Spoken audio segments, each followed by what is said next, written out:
recording.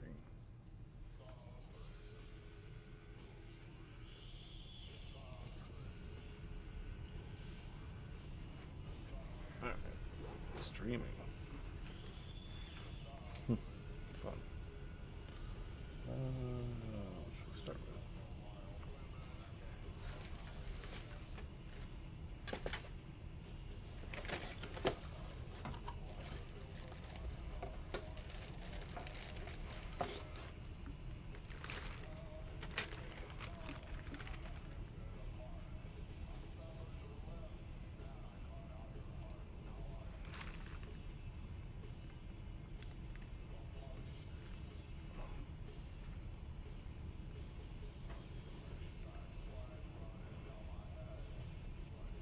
Night when it was a football game, I pulled up and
Hey, saw a couple people just join.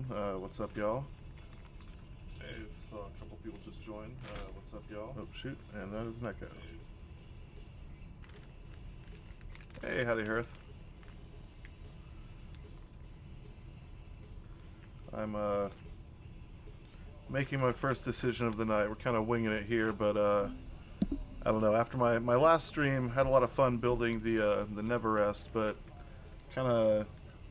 I don't want to say I slagged it, but I think I had a few things to say about the S60 that I've had issues with the PCX60, but everyone that I've talked to has loved theirs, so I feel like I should give it a second chance, which I'm thankful to have the ability to do so because I have another S60 over here.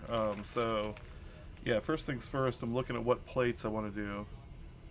Hey, Holy Shivas. That's a great name. So yeah, the two that I've got that I'm looking at are you know, this aluminum plate, which, man, this thing is thin. Just pulling it out of the bag, it feels very flexy. So considering that one, or the steel plate, which is quite a bit. I mean, it's thicker, but definitely feels more solid. I mean, as far as what I can do with flexing these things. So, you know, the last one I built, the PC, was the steel plate, so I might just do the aluminum plate just to give it a shot. So, yeah, I think that's what I'm going to do. Oh, looks like a few more people are dropping in. So I was just telling them I feel like after I guess my inaugural podcast, or whatever the hell they call these things, Twitch stream, I don't know, keyboard stream, whatever. But yeah, after the last one, I had so many good things to say about so many other keyboards, except for I feel like the S60. So I wanted to give it another shot. But what's up, Neko? Good to see you.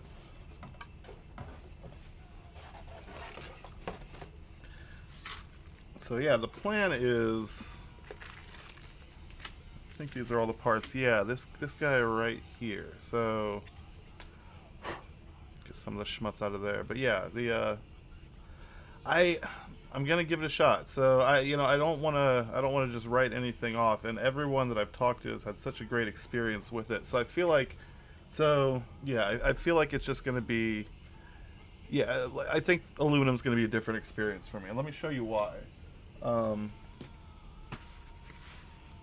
So I got this guy here. This is the first one that I built. And I love how it looks. Like I like, the typing sound is good, but just something about the way that it fits together, it creaks. And like specifically this right here. Like it just doesn't sit together fully correctly. Like there's these little lips on the inside here, but it doesn't sit right. And when it's like, I don't know what it is that's drawing it together and like causing this weird overlap of the sides, but it's kind of like how a cricket rubs its legs together, that there's this plastic PC edge right in here, and then there's this flat plate edge, and they rub against each other, and they just, makes an annoying noise. So, like, I love how it looks. I love the PC, but we're gonna see if it feels a little bit different with the aluminum. So let's see what happens. But first things first, I was telling him I gotta pick which plate we're going with. Which, the last time on the PC I did the steel plate, so I feel like just, for contrarian's sake, I should do the aluminum this time around. So the first thing we got to start with is find my handy dandy cheapo gaskets here and throw 60 of these things on this bad boy. So yeah, that's where we start. So let me get some stuff out of the way and might start doing that here.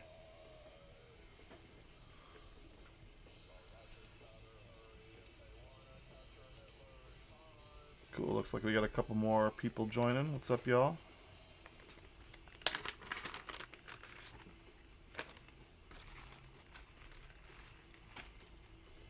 See, I guess I didn't really do the full unboxing. I mean, I feel like the S60, enough people have had it in hand at this point, but I mean, it's it's an inexpensive board, and it kind of comes relatively inexpensively boxed. It came wrapped in this squishy stuff. It was supposed to come with a case, I believe, at one point. That kind of got nixed, and instead they gave us these silencing rings, which I will not be using. I got no plans for these. So those are just going to kind of hang out in here, along with this foamy crap. But yeah, so I think I was mentioning it on that last stream. One of the reason why I haven't built this yet, and it's such a petty, minor reason, if I can even find it. Oh yeah, there it is. When I pulled it out of the foam, it was already nicked. So I've got like just these little dings right here. It's like absolute nothing. I mean, I could go over it with a paint pen and no one, even myself, would probably even notice. But like, I don't know. When I pulled it out, I was like, man, really? Like, it was just another thing. Like, after building the last ones and looking at this one, I kind of shelved it as a project. But today we're doing it, so I'm stoked. So yeah, let's start doing this and maybe do this while I'm talking, so I'm not wasting y'all's time here.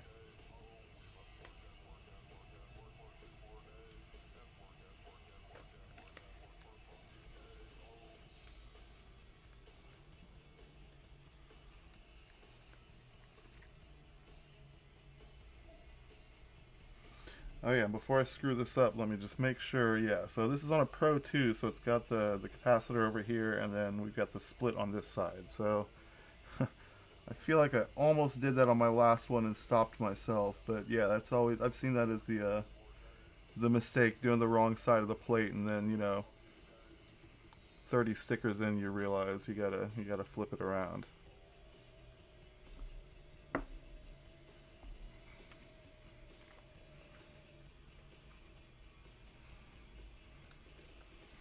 So what are y'all up to this Tuesday evening? Here in Texas, at least it's cold, which to us is, I don't know, I feel like it's low 30s. There's some frozen stuff on my truck, but it's not terrible.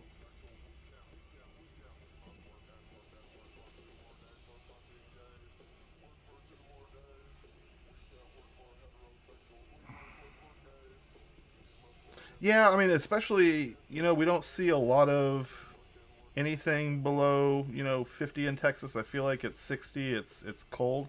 Oh, nice. In the same general vicinity, or y'all moving?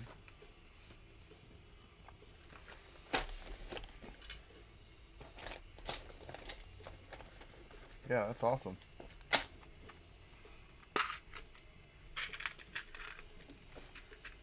Oh, nice. Right on. Yeah, I figured before I went too far, I did want to just throw these in here because I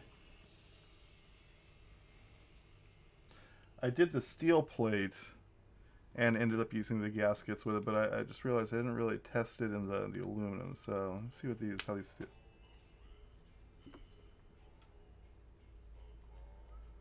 Yeah, there's, it's not bad. It's really not that bad. Um, I think I'm gonna pop one in with the gasket and see if I. Yeah, the engagement right there, like it's way better with the gaskets. I think we're going with that.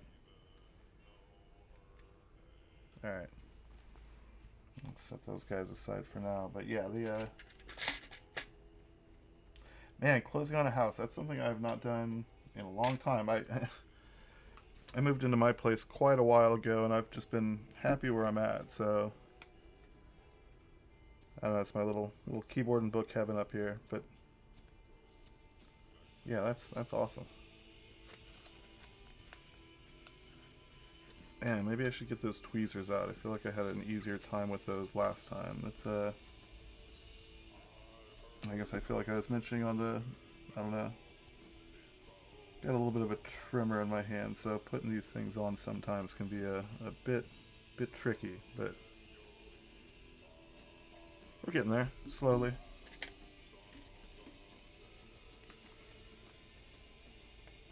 Right on. Yeah, I'm rooting for you that this is the one because man, it's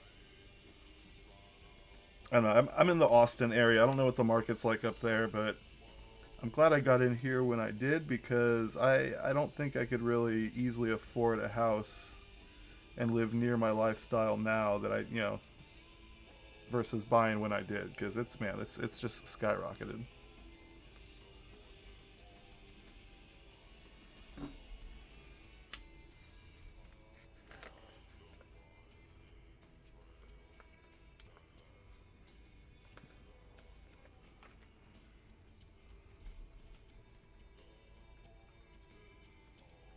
Oof, yeah,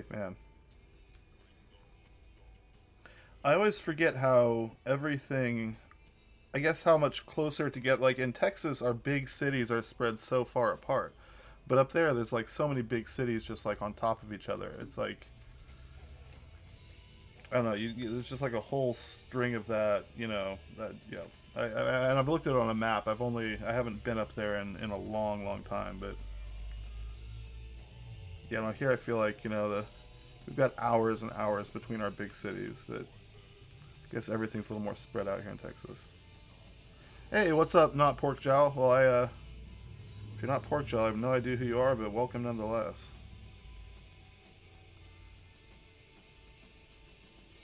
Yeah,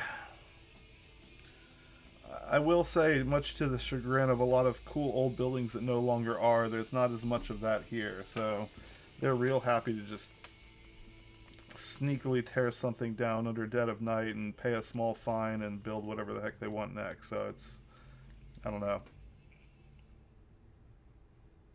Yeah, I feel like it's a little different in Texas. I'm sure there's, you know, different people running it, but yeah, it really is a bummer. Like I don't know. I think of there's so many little clubs that I used to go to and hang out at that are now. I mean, we do need density. We need a place for people to live. Like the speed at which this metro area is growing is just out of control, and so they got to go somewhere. But yeah, so this is for those just joining. I guess it looks like we got a couple more people. Um, Trying to do the redemption story arc here. Like I feel like I've been kind of kicking the can of the S60 so much, and like I had problems with my PC S60, so I figure with everyone else loving their S60s, like all the other stories I've heard have been so great, I wanted to give it one more chance, and I luckily had one of these in my closet. So to get to sliders for the big project that I want to do next, I had to get through a PCB and some domes and springs and stuff, and I might as well put them somewhere, so they're going into this guy. So yeah, let's I don't know. I keep doing that. I'm sure my face is beautiful, but like, let's actually get to the keyboard. So here we go. So yeah, this is the S60, and let me stick one more of these guys down, and then I'll do the nickel tour. But again, I feel like enough of these have been built that it's not quite as enthralling, as well as it's a very, I mean, it's a case, so it's. Well, I'm glad you're here for the beard. Yeah, it's not going anywhere either. So come back for the beard. It'll be here for you. So yeah, so this is the S60. It's a case for the Pro 2 board. So I mean, if you look at, the top is where all the action happens. The bottom is literally just a plate that kind of sits on these little rests in here and screws in. So you've got room for a daughter board. I've seen people mod these and throw batteries in, throw aftermarket, so it works good with Hasu. The Yang, I believe, one of the LED posts, you have to knock it off to for this side screw to work. But it's a Pro 2. You can throw USB-C in it. It's got a big enough hole that you really don't have to do any mods if you do have like an aftermarket board with USB-C. So they're nice. But yeah, so I was showing the creakiness of the one that I built. Like it feels decent, but it just, the bottom doesn't sit right. Like it when I push on it, it creaks, and sometimes when I'm typing on it, it also creaks. It took some time to even get it to that point. So I don't know. I feel like we need to give it another shot. So here we are.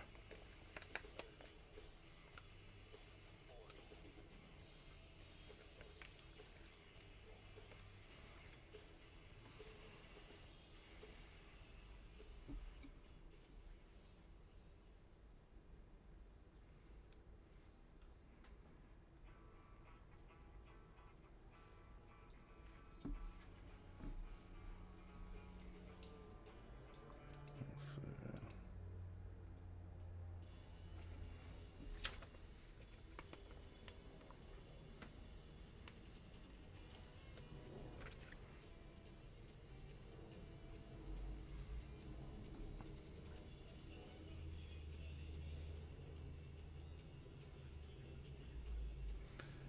Man, I really want to get up to that part of the U.S. I don't know, with COVID and stuff, I kind of didn't stop. I stopped traveling, which is a shame on my behalf. I need to get my butt out again and start hitting up some spots because yeah, there's a lot of places, and I had the with being able to work remotely now, I could just go somewhere and work. So I feel like one of these days I need to actually take advantage of that.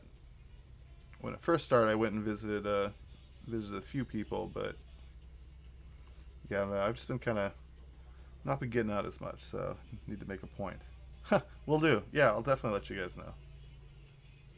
Yeah, that would be fun. Yeah, I've thought about that. Like I have family up in the Portland area, so I kind of want to start, looking at like the Seattle, Vancouver, Portland keyboard local sites and see when their meetups happen and maybe coincide. Like I'm actually going up there next for a family wedding, so I'll be up there in a couple months. But I'd kind of like to make a point of getting up there for for some kind of event because I don't know. I feel like the y'all West Coasters, you get to see some, and I say y'all, I mean I was just talking to the Bostonians here, but yeah, so the West Coasters out there get to see some pretty cool stuff. Like I feel like a lot of the keyboard companies, like having have the NorCal meetup people showing up to things, and I think it'd be kind of fun to get out there sometime. So if I can do that and coincide with some keyboard times, I'll definitely try to do so.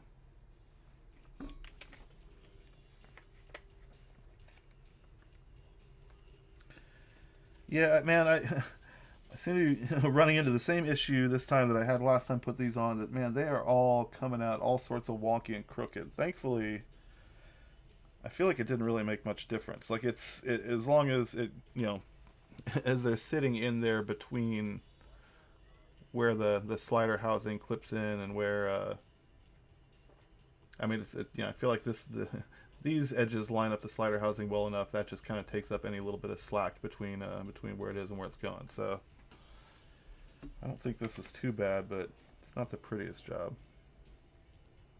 Yeah, well, maybe like if I by the time I get all 60 of these done, maybe the bottom row will be like spot on. It's just these top ones that are all wobbly, but we'll get there.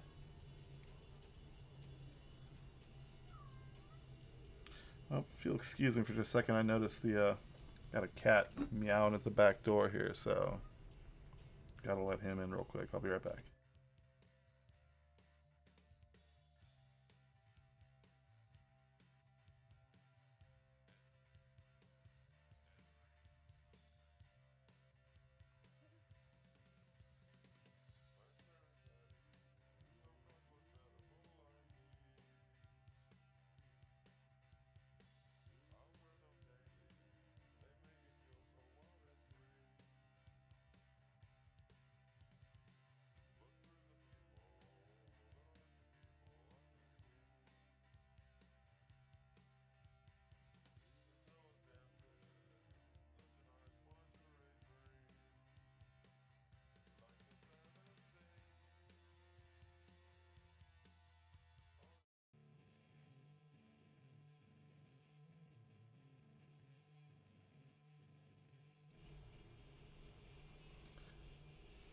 Alright, the cat is back. Yeah, hey, thank you, Black Raymond. What's up? Yeah, he snuck out last time I let the dogs out, and like I was saying earlier, it's freezing here in Central Texas. So him being a Central Texas cat, I don't think he's very used to that. He didn't stay out very long at all, so he was right back in.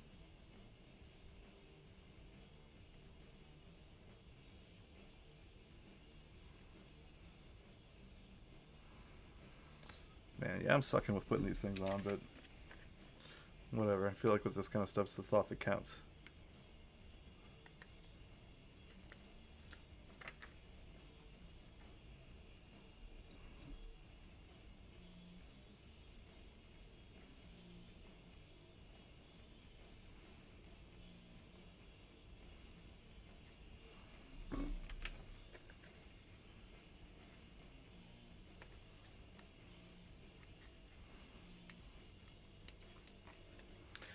So with this build, just because it's kind of a try some stuff out build, I'm gonna try some stuff out. So one of the things I'm gonna do, the last Neverest I built it with OEM sliders. So we're gonna do the OEM sliders again this time, but we're gonna do the Type S sliders. So to kind of compensate for using desk housings with the OEM sliders like that, we're going to use number 7 rings, which I've never used those before. So I'm hoping this thing turns out, pretty cush. But we'll see what that feels with the number 7 rings. It's a little thicker than anything else I've installed in in my Topre boards as far as silencing rings goes. But hey, if I like them, then maybe that'll be my new combo of Desk plus OEM Type S plus number 7. So we'll see. Doesn't hurt to try something new. Add another weird variable to the collection.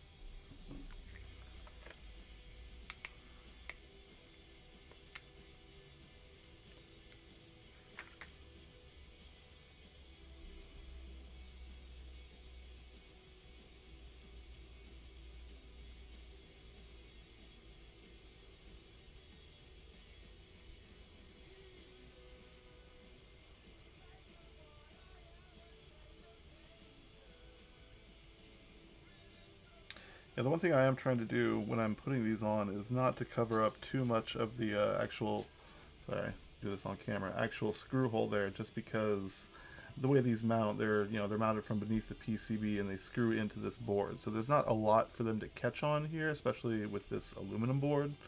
So I'm gonna have to be kind of careful when I'm doing that. But also I just don't want to get any of that material in there and cause any issues with those threads because, with it being aluminum and all, it's probably not the most material there to grab on. It looks like there's like maybe 3-4 threads in there to catch anyway, so we'll see. Just my thoughts.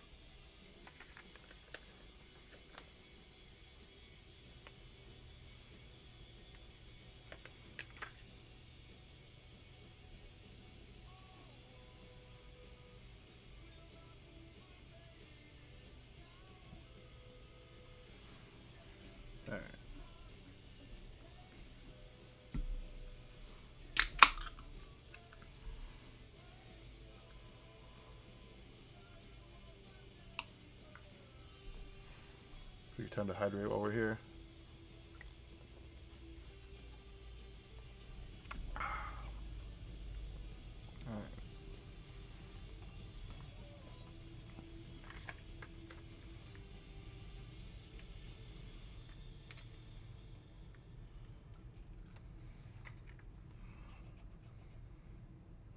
Oh, hold on just a second. Let me set this down. I'll show you. I mean, you can probably see here. So it's Forg, Ivan. So forgiven altogether is or Ivan Forg, or I don't know. You can. There's all sorts of little weird combos and stuff people have joked about. But everyone asks me why they misspelled frog or who Ivan is, or I've heard them all. But yeah, those I got. Gosh, I mean, I don't know. You notice my tattoos are pretty beat up and marred, but like they've carried most of them for 2+ decades, so they've been around the block. Not quite as bright as they used to be, but hey, they're still there. They're not going anywhere.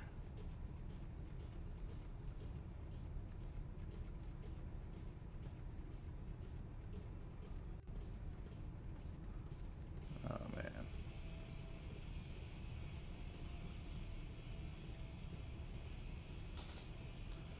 Yeah, I gotta play around with my maybe one of my extra plates or something to see if I can figure out a better technique for doing this. I mean, I don't do it that often, but I don't know. They are nice in certain applications. So, excuse me. I feel like if I'm gonna do it, I should at least be good at it, or at least not be piss poor at it. But I mean, like I was saying earlier, really, how much does it actually matter as long as it's getting in between the interface of the slider housing and that plate, like taking up any of that kind of vertical rattle slack, like it's good enough.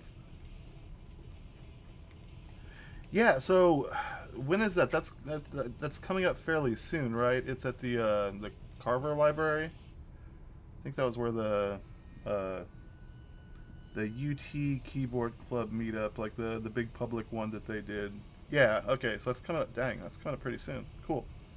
Yeah, I plan to get out to that.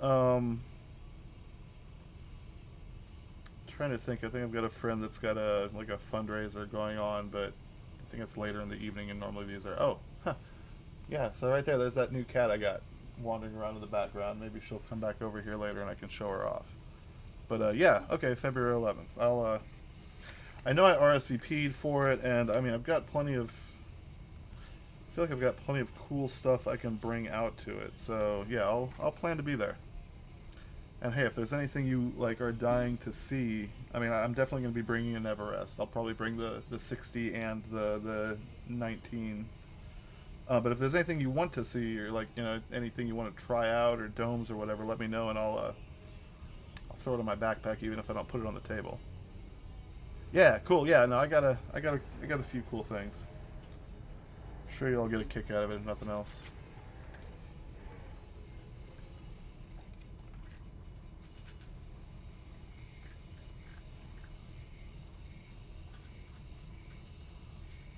Well, they're not great, but I feel like at least I'm kind of getting into the swing of it and knocking them out. So there's one sheet down. I guess I was already too into that sheet, but we'll get there. Getting close to halfway. I think the only tricky bit, I guess, is cut up the extra parts to make some 2U gaskets, but that's easy enough.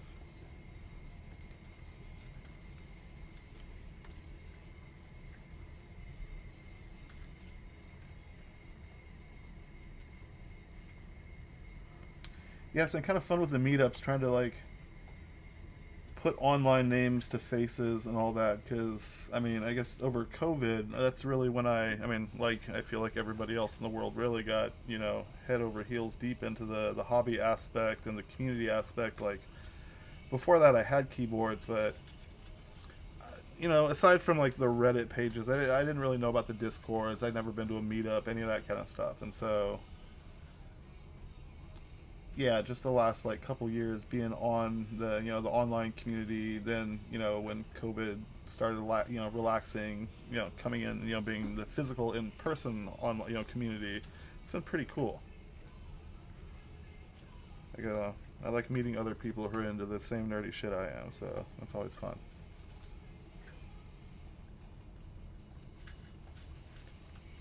And man, some of the keyboards, like I feel like I mean,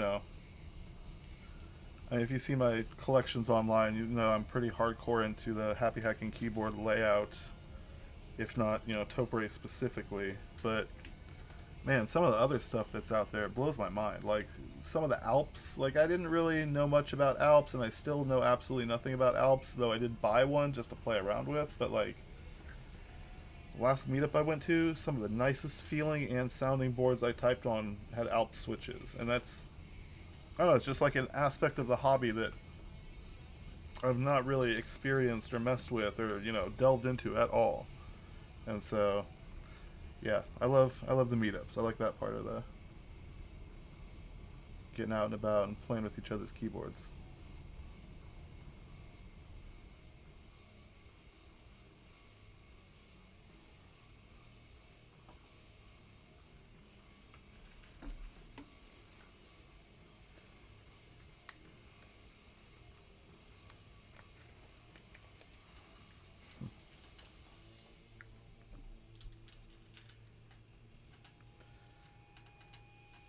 So I've been looking at my keyboard closet, trying to figure out like what else I might want to build or modify, or what kind of streams I could put together to start building up and chasing that affiliate or whatever the heck the next step in the game is. But like one of the things, so man, yes and no. Yes, definitely I'm interested in it. It's like I feel like it's like that longest time coming project. Like that's been the holy grail for the longest time. Like the HG, like the Heavy Grail, even stole I mean, I won't say stole as an homage to the HG letters. Like, but yeah, it's the Sho HG is going to be cool. Um, that said, like I feel like it's going to be cool as a reference to something that we've all been looking forward to, like this Camelot place that we've striven for forever, that everyone's wanted but no one has had. Um, but technically, I feel like with the advent of things like the Live Oak and the Neverest, like how many more how many more empty cases do we need? Like how many more boxes that we just gut another keyboard and then maybe gut another keyboard and throw them together to make one keyboard do we need? So I love the the look and the history and the mission of it. But as a keyboard, I don't know what more it's going to bring me that this hasn't already brought me, or my heavy grails, or my any of the other aftermarket cases that we've been building the last few years. But yeah, I'm definitely depending on my cash flow at the time, will I may pick one up. But I've been following it. Like I like how spot on he is with like I love the Kensington lock. I love all the little the thought that he's put into like the standoff, the adjustable standoff. So yeah, I'm very interested from that aspect of how close can he get this thing. And I love shiny stuff. So how do you like desk components and how are they compared to OEM stuff? It's good. It's compatible with OEM, but not OEM. I think is the best way I can put it. Like there have been several compatibility issues on both sides of it. So like for one, they're trying to make it compatible with OEM. So they want it so that if you pop it into your Real Force board, if you put the sliders into your HHKB, if build your Leopold and want to use their housings, that like they want all their stuff to work with all of the stock OEM stuff. So in that aspect, it's awesome, but it's also I think in some instances they've tried to fix things that were perceived as wrong with OEM, and so some looseness in slider housings to plate interface. I mean, I feel like they've taken up some of the tolerances that maybe were there for a reason to begin with. So sometimes, and I've run into issues with some R1 stuff. Like I ran into some binding issues with both OEM and DES 2U sliders with their old, the old 2U slider housings. They've since re-engineered that, so they've fixed some problems I've run into. I've still seen a little bit of binding here and there with different combinations, which I actually, before I get too deep into it, I want to kind of do some more experimentation on my side. But yeah, but as far as stuff goes, I mean, it's super well made. It's consistent. Like I would say, their domes are probably more consistent. Hey, bud. Their domes are more consistent than stock OEM domes as far as their weights, and they're different in good ways. So like, I recently got to try some BKE domes, like the actual OEM BKE domes, and hey, buddy. Sorry, cat break. What's up, dude? Yeah, he's a sweetie. He's my buddy. Yeah, my dog's caught this one, and then they've been best friends ever since. So he's pretty cool. Um, yeah, for sure. Oh, dude. And like I work from home those days, so it's not like he's like neglected or anything. He gets this all the damn time. All right, but I gotta finish this up. So yeah, like I recently got some OG BKE domes, and man, the feel of them. Like I've been typing on BKE Redux. Was it 2017 or 2018 when they first came out with the lights? I got a set of those, and I got a set of the ultralights and a set of the heavies, and like I love the hell out of those. I think 2019 maybe is when I first like the desk stuff, like the first V1s. Um, and so I've been trying those out. Like it's different, but it's different and good. Like it's but like when I sorry, I guess I kind of got on a tangent of a tangent. But when I got those OG BKEs and typed on them for the first time, I realized what all of these clones were striving for, and so I got to kind of experience that. But they are their own thing. Like I love OEM, and like it's hard to improve on what they've built for us, like 45 gram HHKB, straight from the straight out of the box is a great experience. But I like mixing it up. Like I found that like with certain types of boards and plates, I like lighter domes, and so I like to go around like 30, 35 gram. I like that BKE style. I kind of shredded that one. I like that BKE styling. So I I don't know. They're different, but they're different for a good reason. But yeah, as far as like real physical differences, I mean, obviously the two U's come pre-drilled, so this makes so many things so much easier. Um, Other big difference is stack height. So these are zero point 0.2 millimeters more space vertically internally than OEM has. So that's why with this build that I'm doing right now, I'm using Type S sliders, um, which normally would go with like a 0.5, like a number 5 silencing ring. I'm going to be using the number 7s, which are, zero point 0.2 millimeters thicker, just so that they take up that slack and give it even more cush. And we'll see how that. I've not messed with those before, so we'll see how that goes. But yeah, I mean, other differences. I'm trying to think of like silicone rings. It's the feel of silicone rings versus the stock foam rings is. I feel like they don't compress quite as much, and so like the landing of them, I won't say it's harsher, but it's definitely like poppier. Like, it makes a different kind of the resonance of it is a little bit different. So there's I don't know each part there's a little differences, subtle differences, which is why I now have, gosh, I think 29, 29 happy hacking keyboards. Now 30 with that build, the one that I did the other night. So yeah, 30 hacky hacking keyboards. It's yeah, amazing is a very kind word for it, and I appreciate you for using it.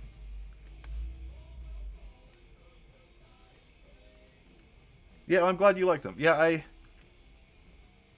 I mean, I give lots of free advice, and sometimes it's worth exactly that. But yeah, I always love hearing that someone actually did enjoy something I recommended.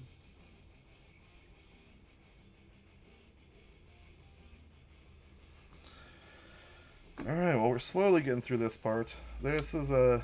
I feel like this one's going to be a bit more of a slog than that last one, just because I'm not building from a kit, and so I've got to do a little bit of disassembly as well as the assembly. But I did do the little cheater. You know, I've got sliders that are already RO59, so I'm not gonna force you guys to wait 3 hours while I tend to my oven. But yeah, we still got a Pro 2 I gotta strip down and pull caps from and little this and that. So see how many. I don't expect everybody to be sticking around that long, but it's good to see y'all while you're here. Man, I think that was about the best one I've done so far. Like I said, by number 60, I'll actually get these things on straight.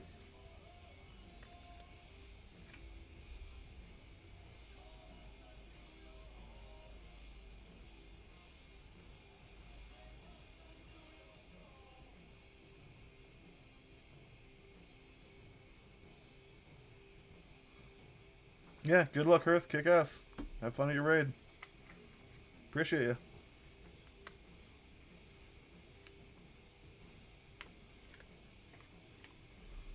What's the have fun storming the castle?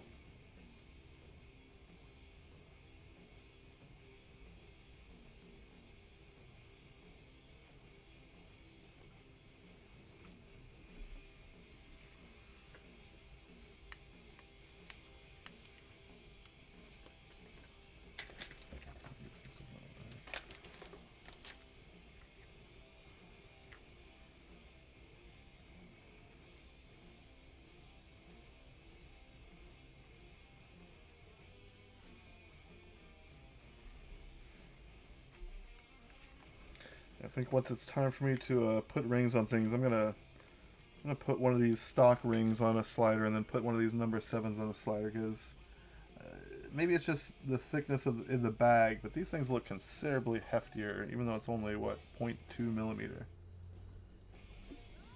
Ah, dang. All right, well I completely covered up that screw hole. So that thing I was trying not to do, totally just did it.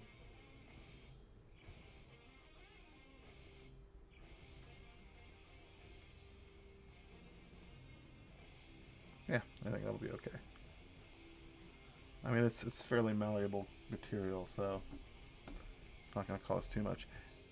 Yeah, I mean it. That's a good question, and that's like I feel like Norbauer in his Eternal Quest is attempting to answer that. Like, what is the ultimate in you know EC acoustic feel? Like I feel like he's got a lot of design goals, but yeah, I'm curious to see where he goes on it because it sounds like he's open to tweaking every part of the equation. Like he's willing to turn any dial in effort to achieve improvement. So he seems like a pretty smart guy. So we'll see what he comes up with. But yeah, it's.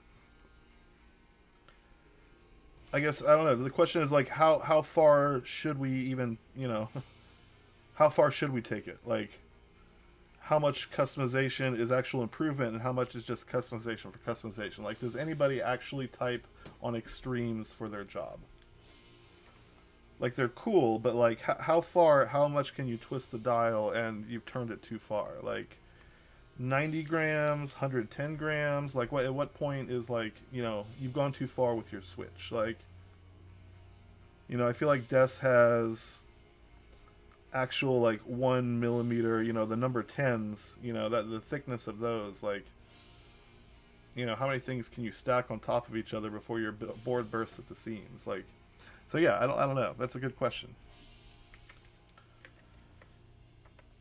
Or is Topre customization really just like breaking free of the bounds of Topre and doing your own thing? Like that's one thing I'll say with Des is like as cool and as as cutting edge as a lot of the things that they've designed with all their different products, like and the way they've given us options to modify the feel of different points of our board. It's all still built to 100% for the most part, be compatible with OEM. So like once that is broken, like why do things even have to be compatible with OEM? Why not just build your own shit that is known to not work with an HHKB or whatever, but feels great in your own system? And again, that's I think a lot of that all goes back to market size and market share. That how many of those are they going to sell? If it only works with their system and with nothing else, and doesn't work with Topre, like will they sell 20 of them? Will they sell 10 of them? Who knows? Yeah, it's already niche. So yeah, you're right. It's Topre is niche as fuck. So how much more niche can we make it and still, have someone want to build it and make $1 off of it, or yuan or whatever? Like,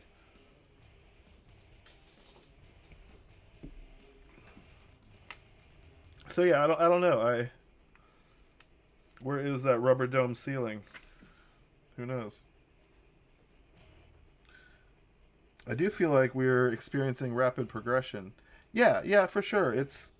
I mean, everyone likes to be like, you know, in something cool that no one else has heard of, or whatever. But like, yeah, it's hard sometimes when you want, dang, nobody makes a 6U spacebar in a set that I want because nobody uses one.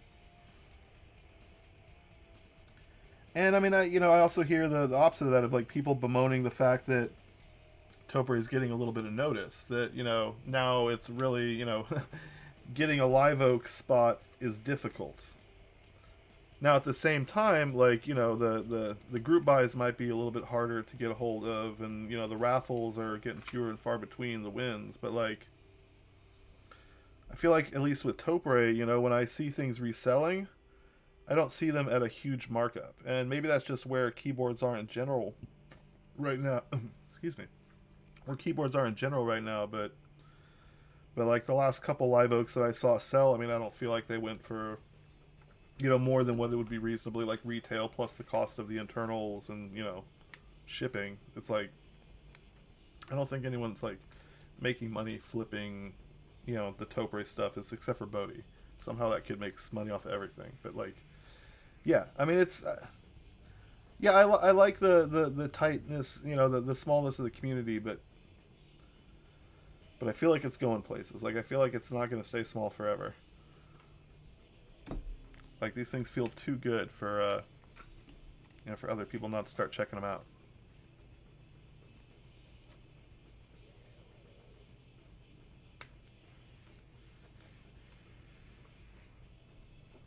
Yeah, it's great. Yeah, exactly. I love it. Like, I mean, I'm sure eventually it's going to happen. I'm going to get burned on a deal, but like, like everyone that I've dealt with in the Topre community has been super chill, and it seems like they've, everything has been pretty much at face value. Like yeah, it's nice. I mean, I guess I have seen, what was that guy freaking Quan Preem or whatever, the dude who tried to rip off Chono of his Topreem stuff. Like that guy's a wee bit of a scumbag, and he was hella fucking yeah, he was all about that Topre, on the website at least. I don't think he delivered one single product, but hey, who knows what are what are cross U.S. Canada libel laws like? Like, can I talk shit about this guy online and not have him be too pissed? Yeah, I feel like, I don't know, is my post the last thing in that Discord from like a month ago or so, after like not hearing from him for several months? Yeah, that guy is yeah, I don't know, he was something, man. He was something special. Hey, what's up, Bodie? Well, cool. We're almost done with step one. Just got a couple of these things to cut up and put on here. did I do this before? I feel like I cut the short. Yeah, that's right.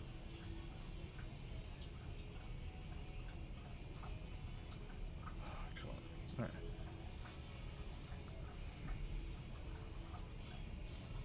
Yeah, no, it would have been funny. Gel's Juris controllers, didn't he spelled it wrong? I feel like it wasn't even like. I would have loved if like he actually would have shipped product, but it would have just been like the Wish version of everything. So you actually did get a Juris controller, and it was a piece of work, and it like didn't do shit. And like I bought the Yo 60, and he spelled the Hachu like the other controller that he was selling. Like, yeah, it'd be great, dude. Wasn't it? Yeah, it was totally like I feel like it was just rife with spelling errors. Like if you're gonna sell a product, at least know what product you're selling. What a joke. Yeah, it was something like that. I don't. Whatever it was, it definitely was not legit. Yeah, right? That was a laugh. Man, I swear. The Topre lore runs deep.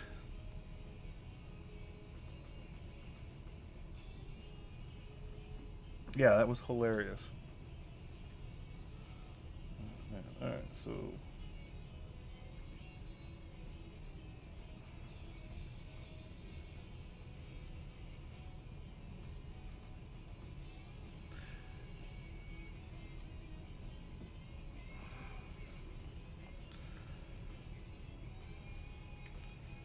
Alright, so one more 2U. And then I can start popping sliders in this guy. Hey, what's up, Guild? So yeah, I was telling him before that like I feel like I've been unduly hard on the S60 for for various reasons, but like everyone that I've talked to loves their S60. I was watching some other dude stream. He loved his S60. I feel like I'm like the odd man out, and so I wanted to give it another fair shake. So yeah, so I'm building another S60. Doing a couple things different with it this time. I'm going to use OEM sliders, kind of like I did with that last build that I did. But I'm going to be using Type S, and yeah, give me just a moment. My dog's being a little whiny guy. I think he wants out. Pardon me.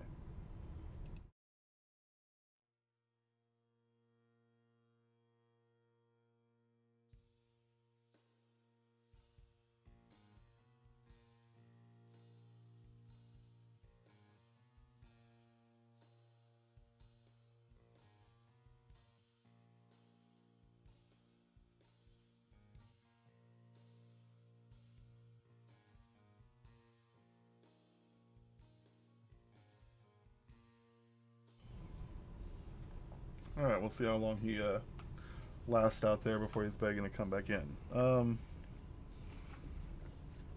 Shoot, I don't even remember. Yeah, so yeah, building the S60. Couple things I'm changing. I'm using the Type S sliders this time. So because I'm using the DES slider housings, which add 0.2 millimeters of stack, I'll be using slightly thicker rings. Normally I use the number 5s, but I'm trying the number 7s for the first time. So I don't know. These are some thick boys. Like they're definitely a lot thicker looking than any of the other sliders I've used. So that'll be cool. I'm curious to see what that sounds like. But I'll be using OEM caps. The last one I built, I feel like I had some issues with cap compatibility. So we're just trying to make it as easy as we can. Build myself a nice board that I don't mind leaving at work. Like, I think that once we get this thing going, like, it'll be nice. The issues that I had with the S60 were, I think, primarily because of the material it was built with. So going to the aluminum versus the PC, trying the aluminum plate versus the steel plate, I think we'll be a lot happier with that. Yeah, I mean that's the dream, right? Like, I feel like that's kind of what Norbauer is probably going to be chasing next, because I mean I won't necessarily say the aesthetics of the Live Oak, but like he really wants to like hone that sound profile and work on the I mean it sounds like he's got a lot of plans for that thing. So see what all comes to fruition. But it sounds like he's got some big thoughts for it. So we'll see. But yeah, that would be nice because I love. I mean, I love the way the Heavy Grail sounds. I feel like that is still my best sounding. The Heavy Grails are my best sounding keyboards. But yeah, the way that the Live Oak feels, like that palm plate is so nice. Like the way that it's all put together, like it's a gorgeous board. Yeah, he really does. He does a ton of research. All right, so let's just pop in a bunch of these. Yeah,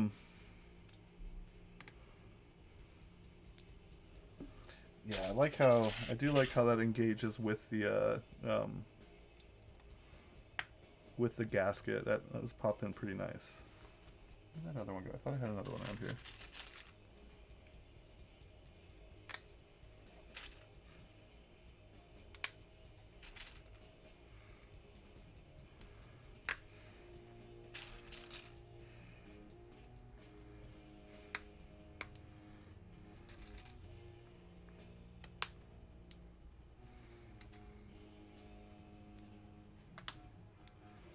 Yeah, I feel like I've been. You were saying. Oh, just saw Neko's comment over on Discord. Yeah, I guess I'm a streamer now, right? Yeah, so I feel like as far as like where we can still go with Topre, I mean, I don't know. I feel like there's so many places. Like there's with the Sipulot boards that he's been working on. Like I wonder. I want to see what the once he gets APC going. I mean, I don't know if he's already got one or. And I got a dog hacking something up over here. The heck? Pardon me.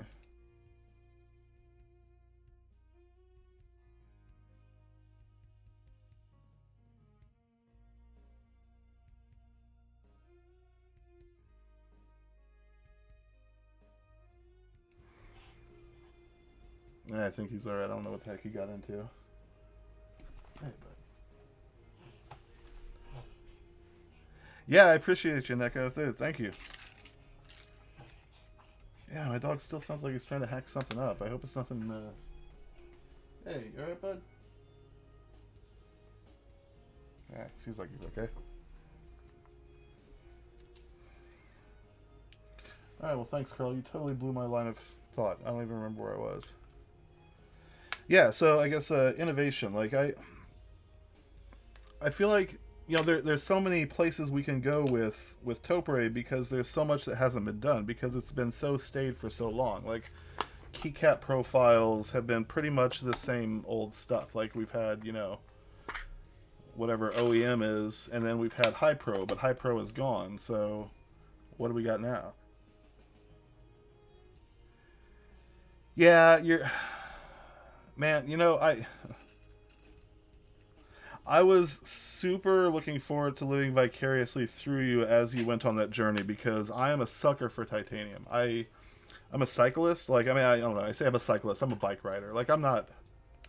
I don't normally pin numbers on, and but I ride a bike a lot, and I one of my favorite bikes, my what used to be my main commuter when I was lived in a place that I could ride to, is an old titanium Lightspeed like from the 90s. Like it was a 98, I think the last year they built with quill stem, so it's like a beautiful old bike. But yeah, like the titanium like is man, that would be cool. That'd be a cool material. I do wonder what it would sound like. Like go like plink on my top tube or something. But yeah, I think that a titanium keyboard would be something else. That's for sure. So I don't know. Hope you win the lotto or I don't know whatever. Get a good bonus at work or something and decide you can go with it after all. But yeah, like as far as with everything being the same for so long, like I feel like Topre is ripe for innovation. Different keycap profiles, like Andreas's stuff. Like, who's going to be the MT of Topre? Like, MT3 of Topre? Like, who is going to release a high pro cap that is worth a damn? That's not going to break. That they can make a lot of. That actually feels like a high pro cap. Then sounds like a high pro cap. I feel like there's there's some things they can do.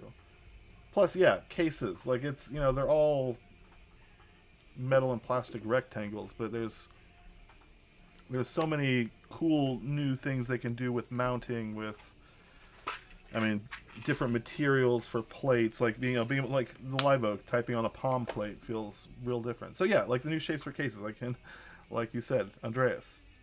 You know, I literally tried to see how long I could go into this stream without saying his name because I feel like I was like, riding him so hard last time. Mentioning all the cool stuff I was looking forward to. But so what did I?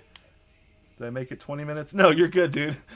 It was just me. Like I knew it was gonna come up eventually because man, I love his stuff. So yeah, yeah, like Andreas. Like I think, I mean, even like 3D printing. I feel like that's gonna revolutionize what we do with our keyboards because like I've dealt with the printers now. They're stinky. They're messy. Like they fail a lot. Like resin printers. Like when you get them tuned, they're nice. Like I print like little 3D miniatures for games and stuff. So I do a lot of printing. Um, but like I feel like that and custom keyboards are going to be such a hand in hand you know progression because you look at the stuff that Andreas is doing, like wait until these designs are, thrown up on GitHub and we can go and, grab the open standard and, just 3D print our own stuff in the garage. Like I mean, I don't think it's going to kill the makers who are, printing like making, plastic injection molded this that and the other because like the scale they can do that at, but like I feel like in the next few years 3D printing is really going to change the way we do a lot of stuff with keyboards and with I mean with all of our little tech little devices.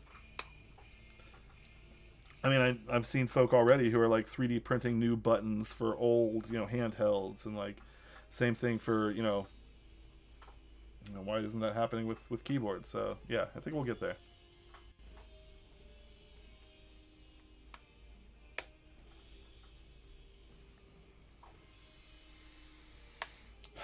So I forget like should I be doing this and then putting this in the board, or I don't recall if the S60 ever had any kind of instructions, and honestly, I don't know if it really matters. Like I think maybe it'll be a little easier to handle if I have it screwed down already, but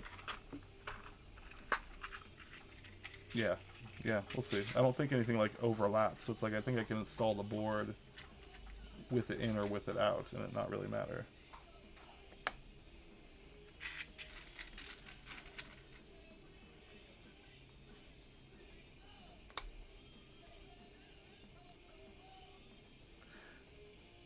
Oh man, I'm sorry. I didn't mean to turn you around or anything. Like I, do what is, fiscally responsible, but man, yeah.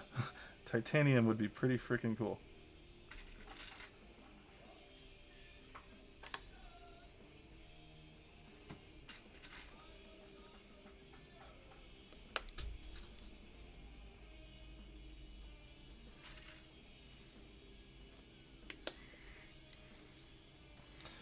All right, one more. I think the pup is ready to come back in. It's a little chilly out there for him.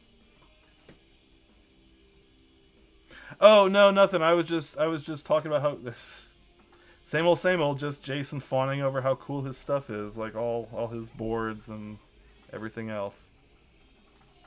Yeah, that dude. Positive engagement is a beautiful thing. I love things that go click. It's great. Be right back.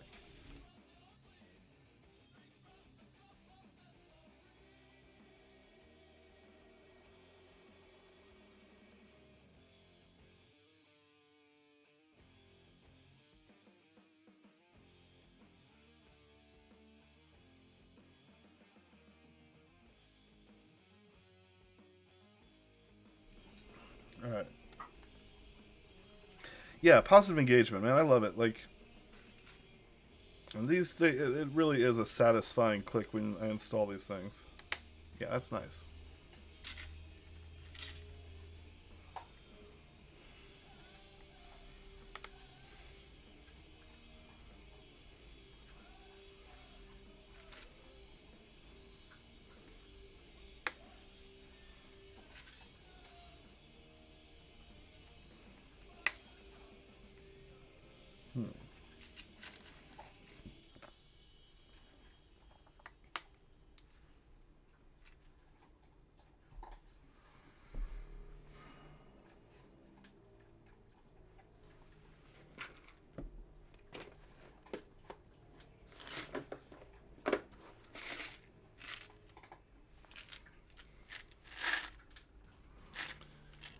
You know, I just realized I don't know where my black spacebar stabs are, which is going to make it a little tricky.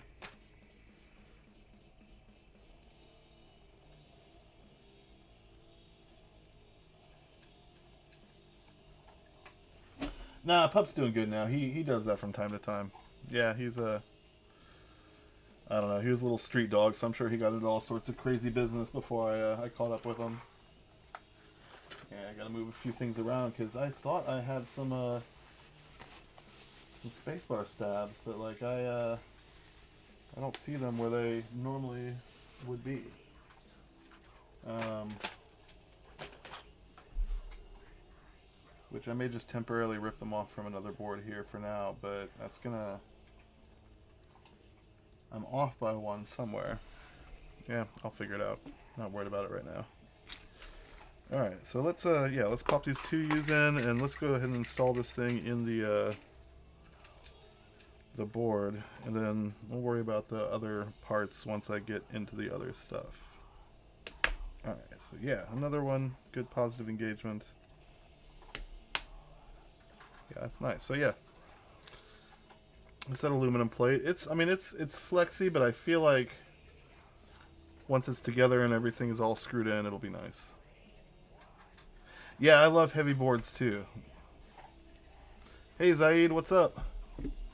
Yeah, that's the Ingot 66 is another thing I want to build, and I'll probably build it on. Oh, hey, never mind. I do have the spacebar sliders. They were just okay. Nope, we're good. We're good. Not too much. Just building. Giving the S60 another chance. Like I feel like I've not given it a fair shake. I ran into a bunch of problems with the PC one, but another day, another board. This is the aluminum, and you know, after hearing so many good things about the S60 from all the other keyboard nerds that I like, I wanted to give it another shot. See if I too could like the S60 as much. Yeah, I'll do that. No, that's the one I didn't buy actually. Just I mean, I don't know. I feel like yeah, I need to cut back a little bit on empty cases that I'm buying. Like the snipe, for as beautiful as it was, is basically still just a glorified like empty case for, you know, throwing another scavenged board into. So I got two S60s. Like, you know, I liked kind of the look of this a little bit more than the snipe. So yeah, so I held off on the snipe. I don't know, maybe down the road if someone's selling one on like Mech Market or, you know, one of the Discord or something, I might pick one up. But I feel like I'm not hurting for or you know, for happy hacking keyboards right now. So I think I'll do good for the time being.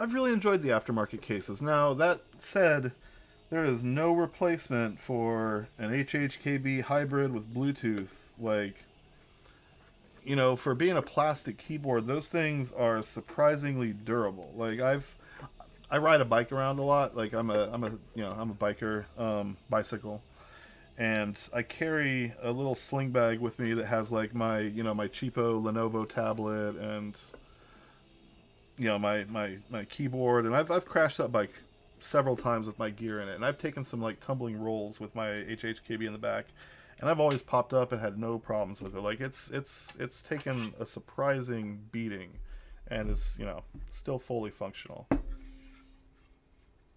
Yeah, yeah, that's what I ride around with, is just a snow Type S, with 35-gram domes.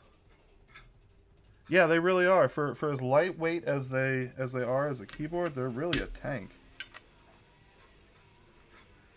I'm sorry for background noises. This is also like, you know, I decide to stream right where I feed my creatures and everything else. So we got the dog background noise, but if any of y'all are pet owners, I'm sure that just sounds like home.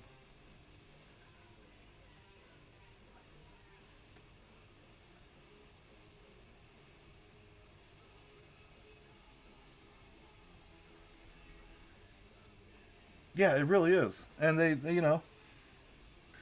I feel like the older, like the Pro 1, Pro 2, there's a little bit of flex. Like I can take them in my hands and twist them and kind of get a little bit of creak out of them. But the Pro 3, don't tell Dom I said that, but like the newer generation, they're real sturdy. Like when you got them clipped together correctly and screwed together, tensioned correctly, like they don't have a lot of like it's nice. All right, so trying to remember which are which. I know the longer ones go. Okay, so yes, I guess there's shorter ones with hex heads and longer ones with Phillips heads. So that just makes it incredibly easy. All right, and assumedly the hex head, yeah. All right, it even fits on the old. So I'm just gonna. Oh shoot, that's right. I forgot. Yeah, fortunately my screwdriver is only that long. And I recall having that issue last time that these are just a little bit deeper than that is long. So I've got other ways of doing that, but I've also got this little Gumby looking guy. So let's just do this. See if this can get me where I need to be.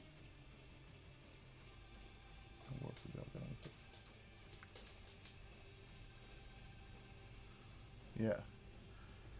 No,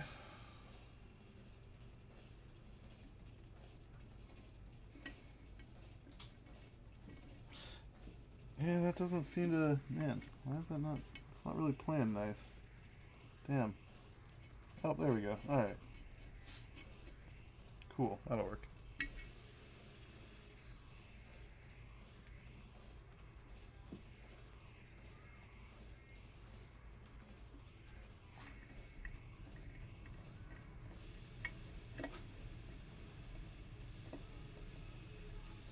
All right.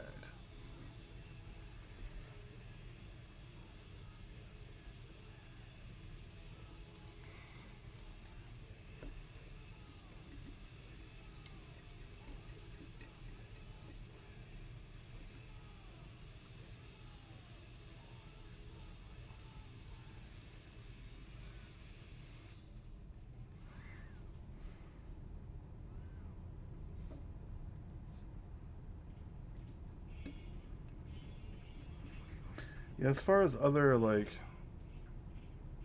I don't know other aftermarket cases that I really want for HHKB or really for anything. I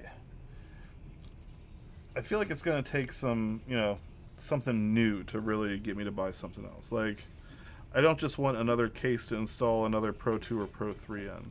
I maybe when I get Sipulot's boards, like that'll spark me and make me want to buy another case because like I think that once I've got those, but maybe that won't, and I'll do the opposite, and I'll just want to install. Yeah, right. HHKB Pro 4, and then we can just start this whole madness again. No, I think I kind of want to do the reverse, and that's and it's I think that's kind of what everybody's doing right now is new EC PCBs in old systems. So taking some of the systems that I've stripped for other projects and building them up again. Because I was looking at my drawer, I think I've got like 8 or 9 empty HHKB carcasses in my desk drawer. Like, yeah, I got to do something with them. I don't know, build a fort out of them or something.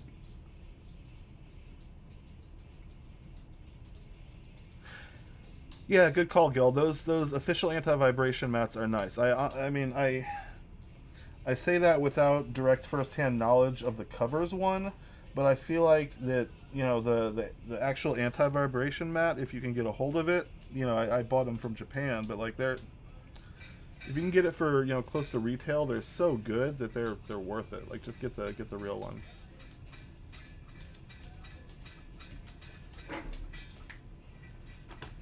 Yeah, I'll be right back. I'm gonna move my dog's water bowl so it doesn't sound like this clanking. Hold on.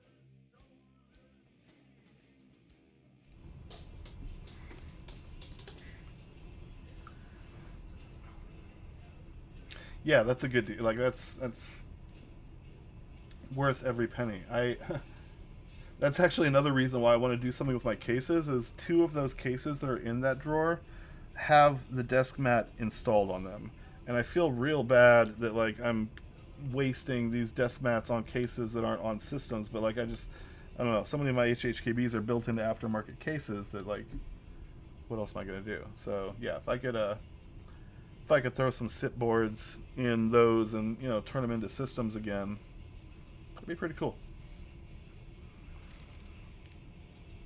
All right, so I think these are all. Just give them a little cinch. I'm not really not going too hard on them because I figure I might have to like readjust. But once we got caps and stuff on, but just at least keep it in there, make it easier to build. Doesn't hurt. Yeah, good enough. All right. So I guess the next thing we need to do, I'm just gonna set this aside for now because we gotta tear some stuff apart.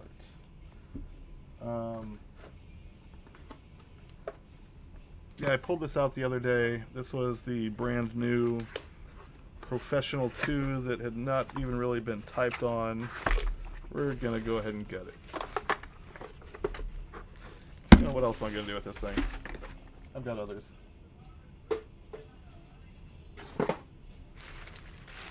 But yeah, this is a reason why we're gutting this one is this is a non-type S, and these are the non-silence sliders that I need to do the non-silence build.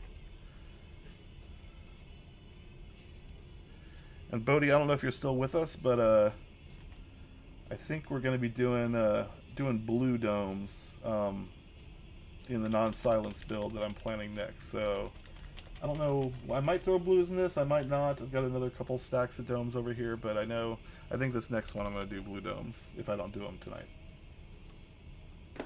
So either way, I hope to have feedback for you before too long.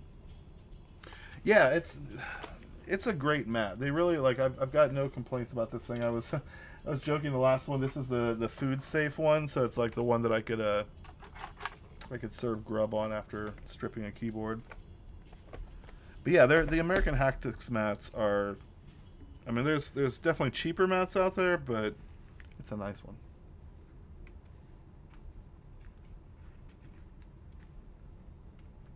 Yeah, V3 blues. I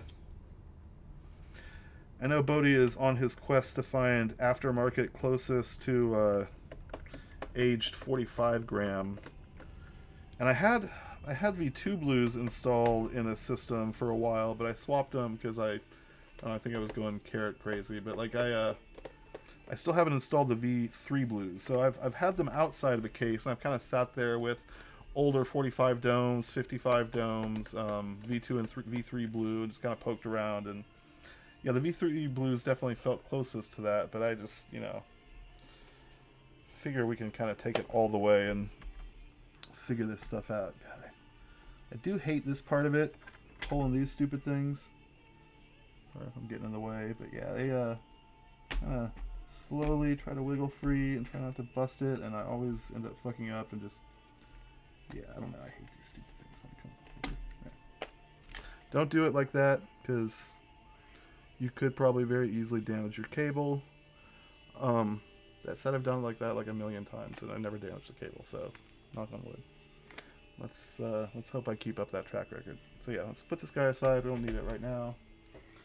Still debating if I want to go with a stock controller board, or I do have a Yang, the BLE with the with USB-C, but yeah, I may just install the basic one. Yeah. This is the Pro 2 cable. So it's a pain because it's got ferrite in there. It's also like actually attached on this side. So if I was to bust that cable, it'd be a real bummer for the stream. I'd probably say a few choice words and then log off, or get out my Hako and try to make the best of a bad situation. But yeah, so there is ferrite in here. I feel like some of the boards, there's like this little recess here. But yeah, I don't know. I feel like I was going somewhere with that and then forgot about it. Right? Yeah, no bueno. But now we're good so far. So let's start pulling this thing apart and get my parts together. Okay, so just gonna move these over to keep them separate from the ones that are actually S60 specific. Okay.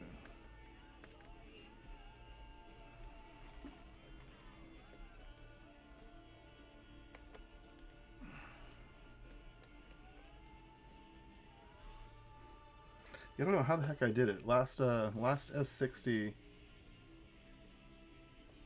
Hey ATD, what's up? Yo.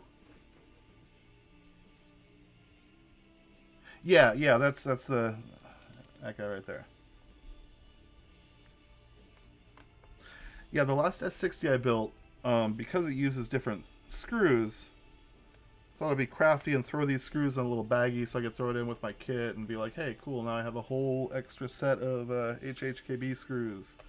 And then, that's great if you put the baggie where it's supposed to go, but I don't know where the heck I put that baggie, so floating around somewhere in my house is a full set of HHKB screws that I could really, be stand to have just in case I happen to lose one in one of these processes. Yeah, that's a good idea. There you go. Use that to yank the cable. Distribute it a little bit. Yeah, I don't I don't know if that's any better, but I mean, whatever. Feels like a fairly sturdy cable compared to the Pro 3 ones. I don't feel like I'm gonna just tear it out if I look at it wrong. Yeah, right? Well, yeah, that's another way to look at it. Like, yeah, you can just I mean, I don't know. I've misplaced things in the right place too, so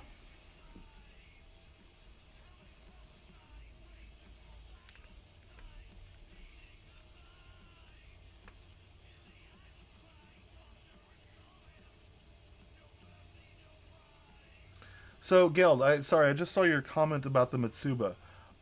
So I didn't buy from the store, like from the online, the internet facing store. I emailed them directly, and I tried like I tried to like use Google Translate to send something in Japanese because I didn't know like what the right proper respectful way to engage someone like that. So I think I did that for like two messages, and then he just started writing me in English. But yeah, we exchanged like maybe 4 or 5 messages back and forth. I told him, that I wanted one of each of them, that I was in the U.S., gave him my address, and he just invoiced me. So he sent me a little invoice. I think it was like 30 shipping for both of them. No tax, no handling. It was just like the price times two plus $30. So it was a pretty good deal, and with where the yen was at the time, it was actually a really good deal. So it's yeah, I think he upped his price since then, but then again, the yen took another dip, so I think we're still kind of like close to that like 260 to 280 a piece. But yeah, I just contacted them directly. Like I didn't go through the store or any proxies or anything, and he shipped directly to me. I think it took him about maybe 6, like 5, yeah, a little less than 6 weeks to build it or to make them. And then yeah, shipping was just a few days. It was like that, quick DHL like Japan to US shipping. So yeah, it was nice.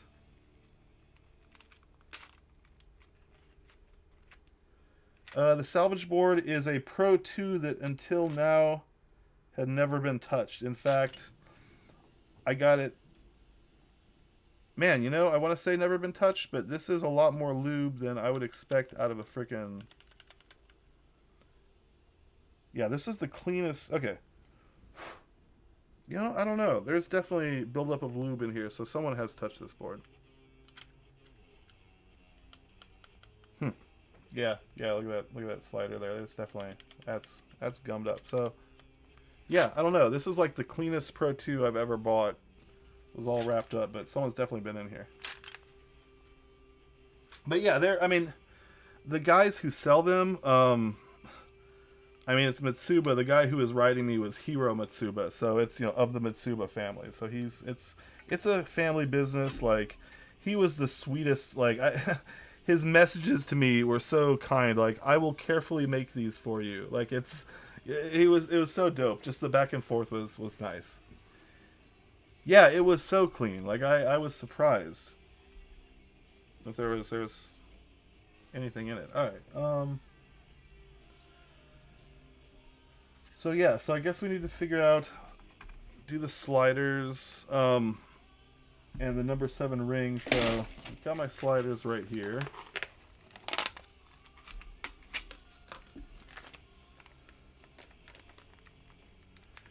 And I was mentioning they are already RO59 coated, just because that is my preference. And in fact, they were pulled out of the first board that I RO59 coated them. So these are, I don't know, they've been on there maybe a year and a couple months.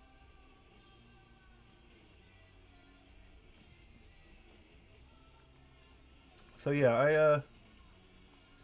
don't know if you can see. Those are some thick boys. That's definitely, those are the number 7 silencing rings. And they're considerably, I mean, it says 0.2, but they feel like they're a lot thicker than the 5s. Alright, so yeah, let's I swear, every single time I always forget, shiny side up or shiny side down.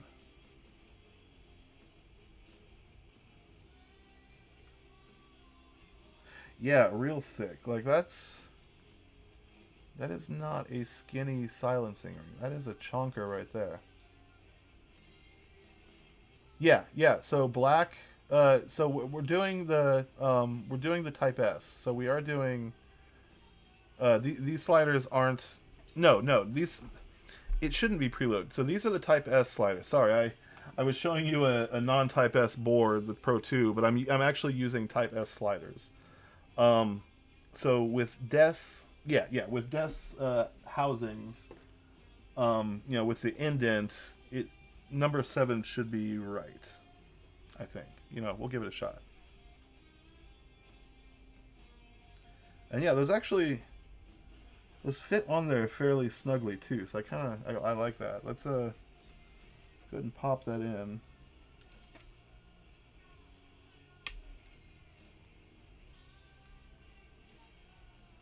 Oh man, yeah, that's gonna be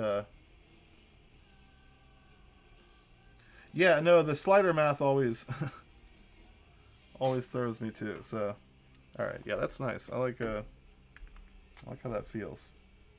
Yeah, when you when you push on it when it's there, like it's definitely got a little bit of a give from those foam rings. So I think that's gonna be cushy. So we'll see how that goes. All right, let's build it up.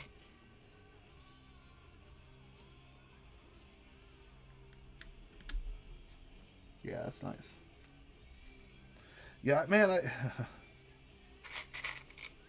know I say it, but every time I build with these desk parts, like, I love their positive engagement. I love how everything just clicks together. I mean, even with OEM, like, well, I say that, then I drop it in there all askew. But, like, yeah, it just, the way stuff fits together, they did a real nice job with it.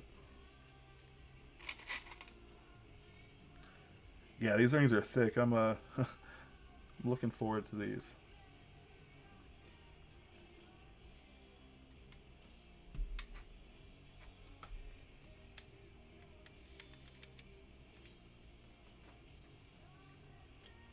Yeah, those are nice.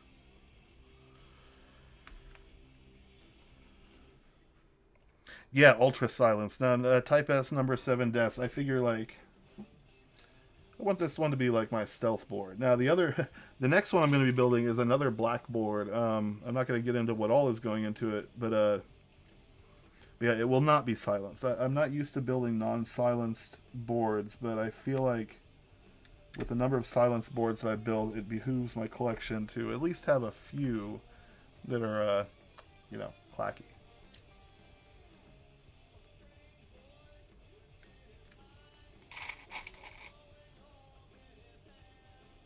Hell yes. No, I he followed me too. In fact, he commented on.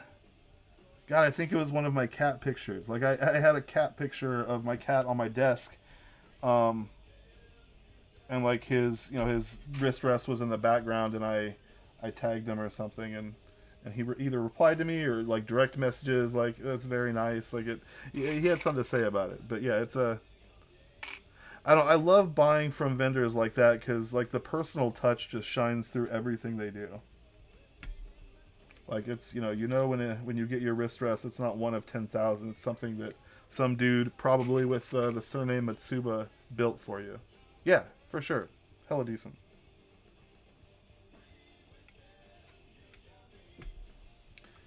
Yeah, there's a couple videos of their workshop on I think they're on Facebook, whatever the Facebook video streaming thing is. But like I don't know, either turn the sound way down or wear headphones because woodworking shops are insanely loud. I don't spend a lot of time around those that kind of machinery, but man, it's he's got some really cool videos. But yeah, it's everything they do.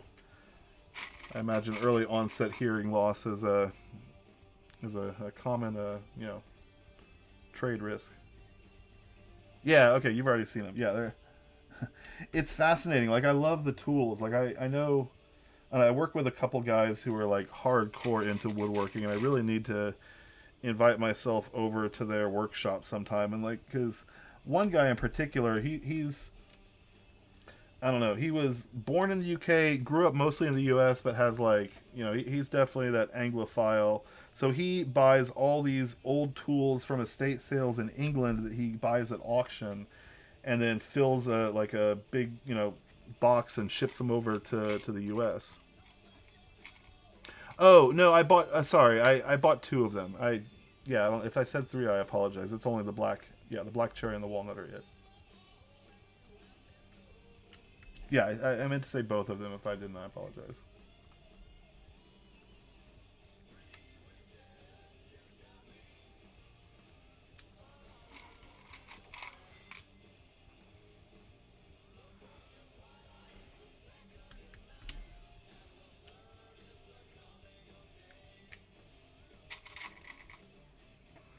Yeah, I don't know what it is. I mean, with with as much as I love all these plastic keyboards, like I really like natural materials for I guess the other interface devices like my wrist rests or my desk mats. Like I've got the American Haptics here, but underneath this I've got like a leather desk mat, and I've got a leather one at work, and I've got these do I have it around here?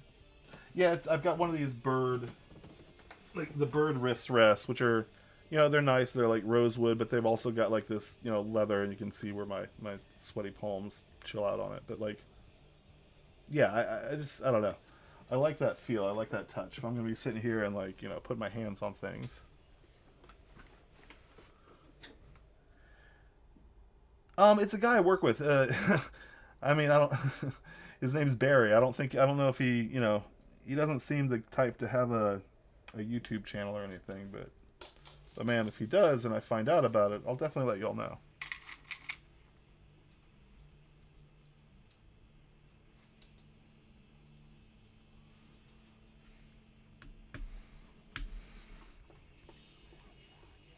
But like for just like some of the how did I get into Topre?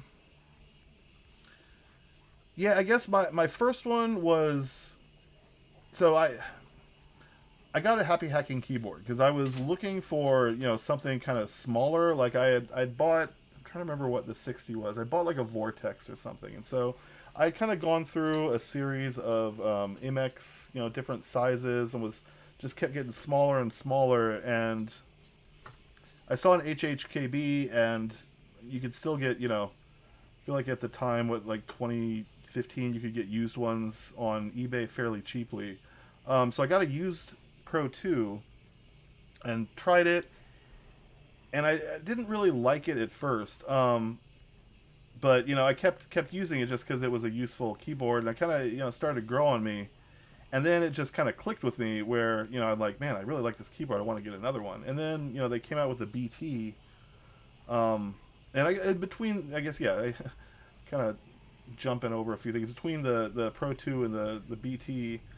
I bought a couple other like some Real Force boards. So I tried some other stuff.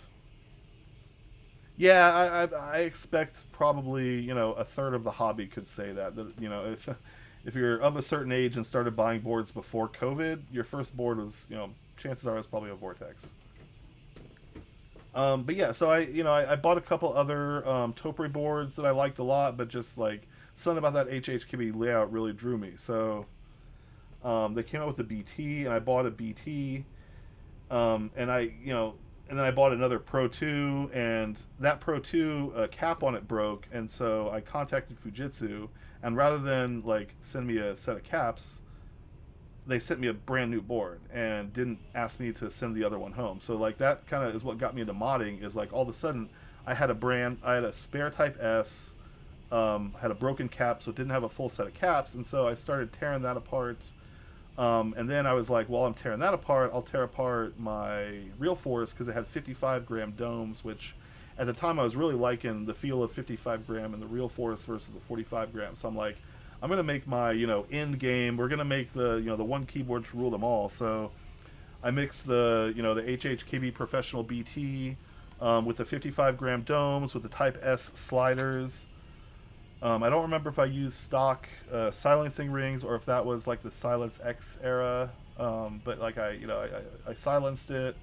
I think that was the first time I lubed Topre, so that was where I kind of got into like the bike lube and the PTFE lube, and the 205, and so that was my first real like Topre build where I like just tore it apart, really got in there, put the parts that I wanted into it, and I typed on that board. That was my go-to like travel board until 2019, and like I had in the interim I had built quite a few other Pro 2s.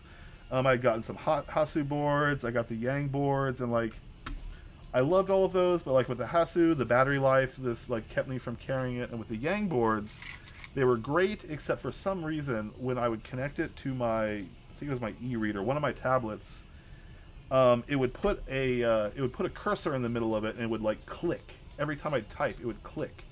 And so like it would just like be actuating whatever the heck application was under it, and so like that drove me crazy. So I just stuck with the BT for a long time, even though it could only connect to one device at a time. That the plugin didn't work. Like it, for its shortcomings, it was my favorite HHKB for quite a while there, and also it kind of like it's for the negative of it. Like there was a lot of positive. That was the first one that like they really like that kind of that curvy design language of the Pro 3. That was first, really like seen in the BT.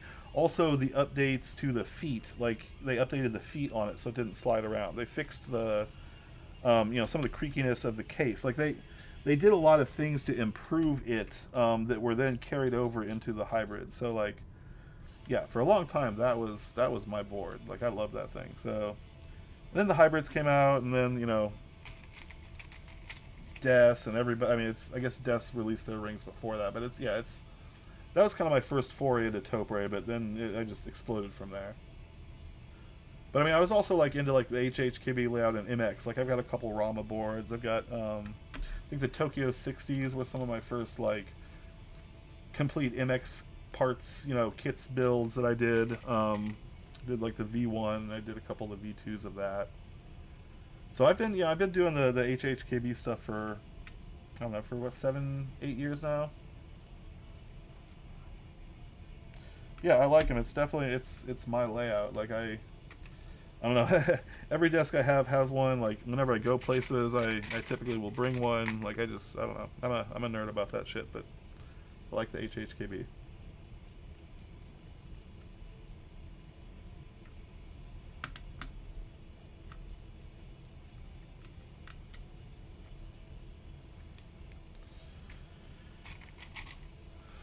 Sorry, I'm just kind of slow rolling through this, but I feel like there's really no other way to get there.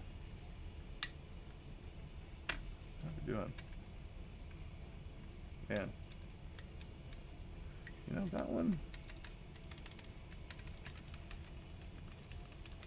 Yeah, those aren't too bad.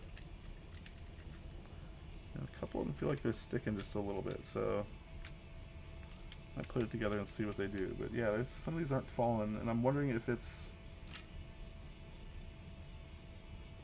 the silencing ring rubbing, because that's the only thing I've changed. Nah, yeah, I don't know. We'll see. Ah. Yeah, some of these feel like almost a little bit tighter than the last build I did.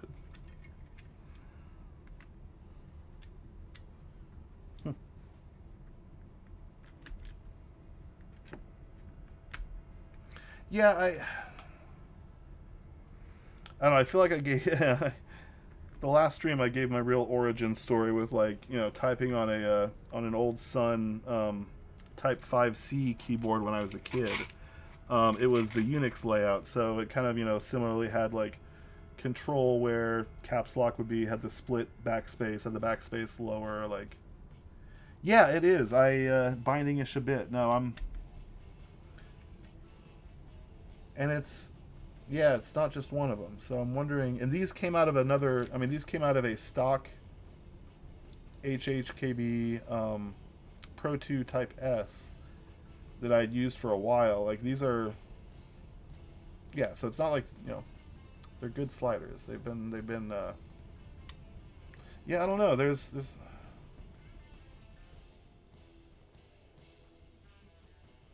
yeah, we'll see once I put it together how it feels.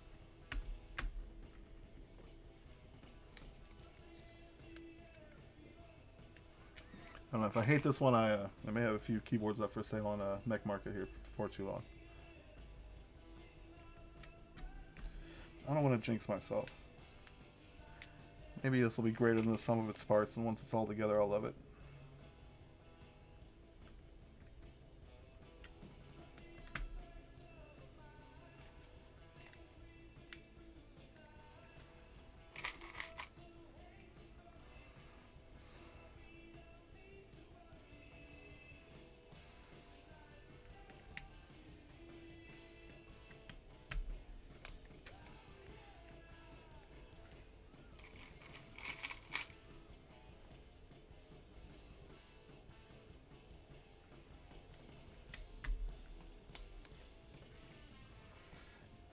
Yeah, I'm really curious now about the provenance of that Pro 2 that I tore apart that was all lubed, because I bought that from Japan, and in my experience, most of my boards from Japan are not that heavily modified. Now, that may just be, you know, like, I don't know. Maybe that's just what's a survivor bias, or, like, you know, my personal experiences, but it seems like most of them come pretty well sealed and fairly cleaned up. I've had a few eBay boards that were modded for better or for worse, but what was it, Geld? Do I use the case from? Oh, I've got a lot of like you mean the dust cover? Or yeah, because I've got a lot of different cases, as well as a lot of different dust covers. So I do have quite a few of these, just because I like how they fit the you know, the true HHKB board layout. They work good with you know, with other cases. I've got my patented gun sock that I'll often carry keyboards around in. So I like throwing the, you know, the OEM, or the, you know, I guess the Fujitsu dust cover over, then sliding it into a gun sock before putting a keyboard in my backpack. What up, Blue? Hey, welcome to the chat. Nice. Yeah, hopefully they were fresh Band-Aids. Yeah, man, sometimes I wonder about this stuff. I mean, yeah, it's we've all seen the horror stories in the various galleries, but man, the things some people do to their keyboard, I swear. Like, if you're finding Band-Aids in your keyboard, I hope it's from legitimate Band-Aid mods. That's all I'm saying.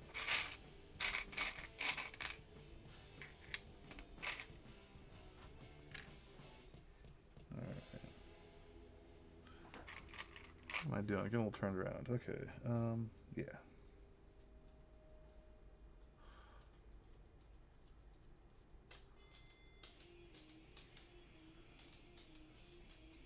You know, I feel like that's more of an MX issue, but at the same time, they do sell landing pads for Topre under like the spacebar slider, or like the the stab sliders, and I've seen people put them under the 2Us, so like the the sides. Um, so I don't know, maybe like I mean I could see it helping some like with that softer landing, or if you're seeing rattling at the bottom of your stroke, but yeah, I don't know. I feel like I've seen them as an option. Neko, you said you did it some homebrew. Did they make any difference? Like, did you detect any? Like, was it chiller?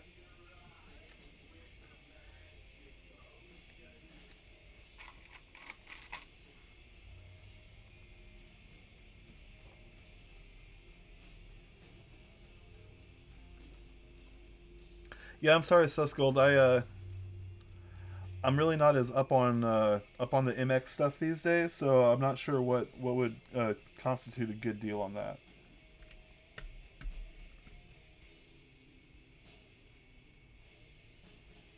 Okay, yeah, that's good to know.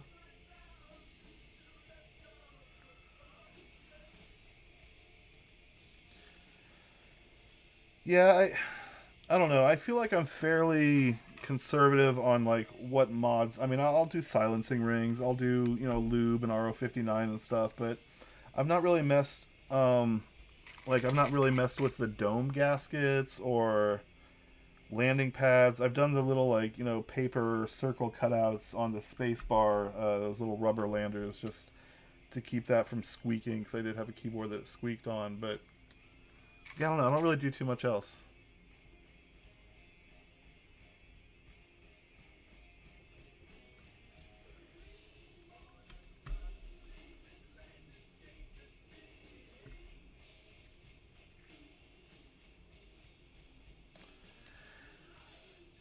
Yeah, I really don't know too much about the Ducky or the IQ Unix. Yeah, sorry, man. I wish I had some advice, but I don't know. Do any of them come with any switch that like stands out to you more than others? Because I feel like some of those price points, they're one's fairly as good as the other.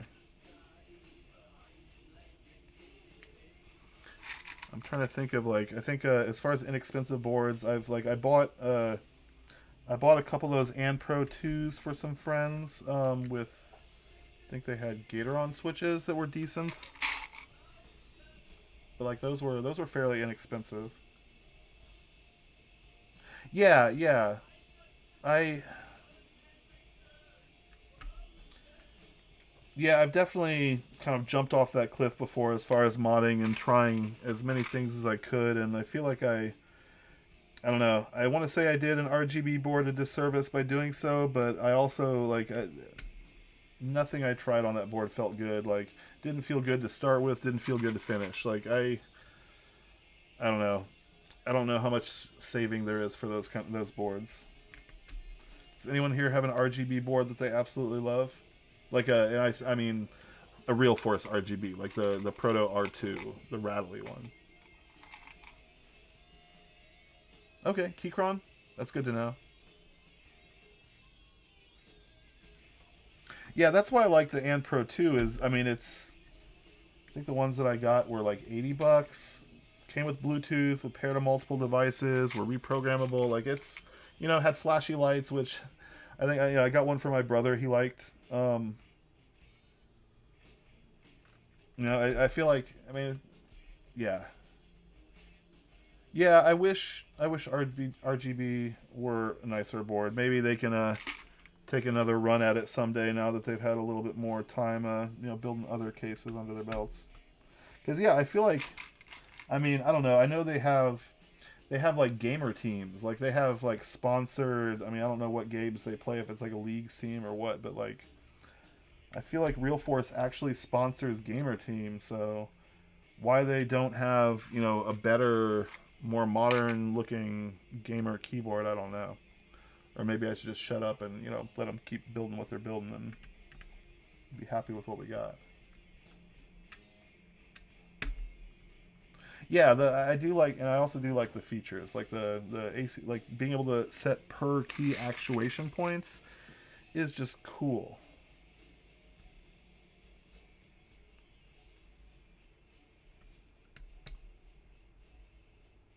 Mel Geek Mojo 68, nice. Yeah, man, the only boards that I've really like bought just for the caps, I do have an IDIS board, which I still haven't put the caps on anything else, but like I don't know. Full size is my absolute least favorite layout. So if I'm buying a full size, it's probably for the caps. But I got that. I got the Japanese and the ANSI high pros just so I could put together an HHKB with them. But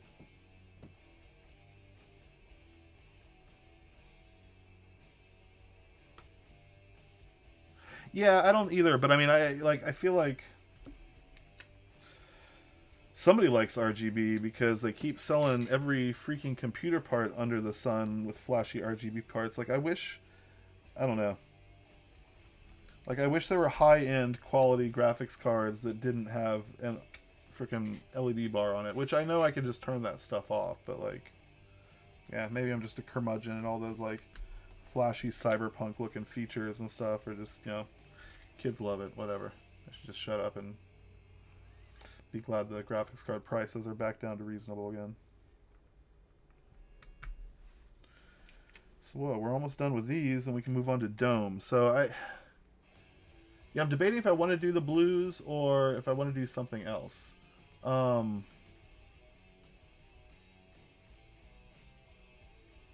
yeah, exactly. Yeah. And there's other features of the stuff that comes with RGB that I really like. Like I liked like I've still got an old Asus Tough case, the board or whatever, but like I like how burly those are built and I like that you can, how easy it is to swap out the fans and stuff on them, and like they've got nice features, but yeah, I can just turn off the RGB and call it a day. You stop bitching. Yeah, there is something to be said for flashy lights. Like, I don't like it so much in my computer case, but dude, I do love. Like, I've got a Ramakara that's like frosted PC, and it's got like palm, real smooth palm caps on it, and it's all that like per switch, top mount RGB lighting, and it's cool looking. Like when I turn that thing on and I'm typing on it, and it's like full going, and like lighting up as I'm going crazy. I do feel a little bit like Hacker Man. All right, so we got a few options. We got, let's see, yeah, we got these blue. These are V2 blue. And I was running those in something for a while. But I don't know, I just didn't click with them. So I think I might try the V3 blues and see what I think of those. And then when I put them in the other thing I'm planning on down the road, then I'll have something I can compare it with. And if they suck, they're really easy to swap back out. So yeah, let's see what we can do here. Man, I feel like I'm already missing the Never Rest. Like the way that thing just allowed you to like drop these strips into place and just it practically hugs them. Like I don't know. I know that's not the experience I'm gonna get with every board. I just don't know what you got till it's gone. It's really nice.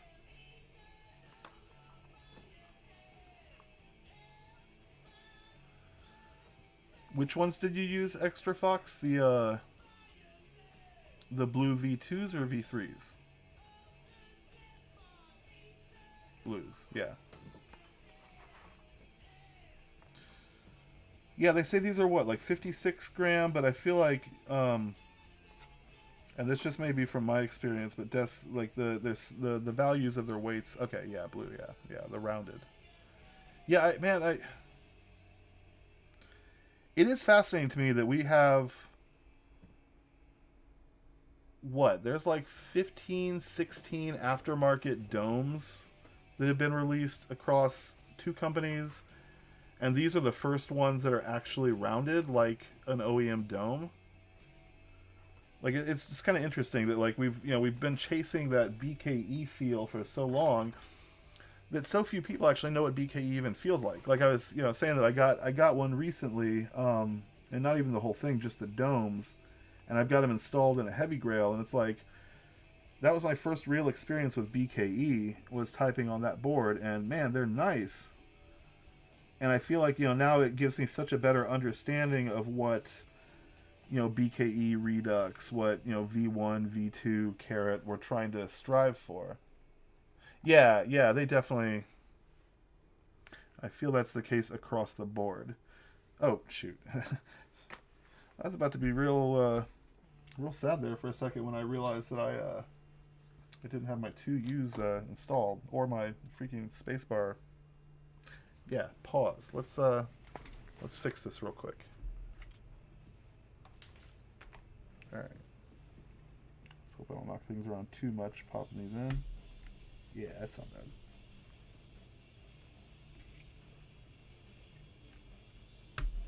Okay. All right. And because of all y'all kind people informing me that the lube that I was using is one of the ones that can deform domes, even though I wasn't getting it on my domes, I'm going to go back to the big tube of the thick Krytox because I know that one's not going to mess me up. Yes, Bodhi. Yeah. So these, I was just saying, I'm going to install V3 blues into both this board and the next one that I'm working on, so that I have two boards that I can kind of compare and contrast. Since this one is a metal plate and the next one I'm building will not be a metal plate. So yeah, but yeah, Bodhi, these are indeed the V3 blues. So if you'll give me a few days, I'll have a more informed opinion for you. Oh yeah.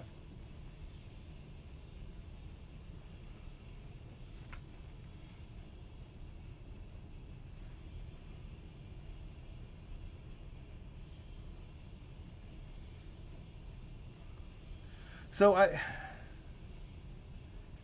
I feel like Leopold domes. I feel like they're the same domes. Like I've taken apart some S660s. I've taken apart like three of those. I've taken apart a 980. Um, I mean, yeah, they do come in 55 dome variants and 30 gram dome variants. But like the 45s, I feel like pretty much have the same feel as as a Pro 2 HHKB 45. I don't think there's really any difference. Same thing with the at least in my experience with the R1 Real Forces, and that's the only generation of Real Force I've built. So I can't speak to the newer stuff, but like I feel like those are all pretty much the same. It's really more the plate and the mounting style of the slider housings versus like the integrated of the HHKB that plays a part in the difference in feel, at least to me.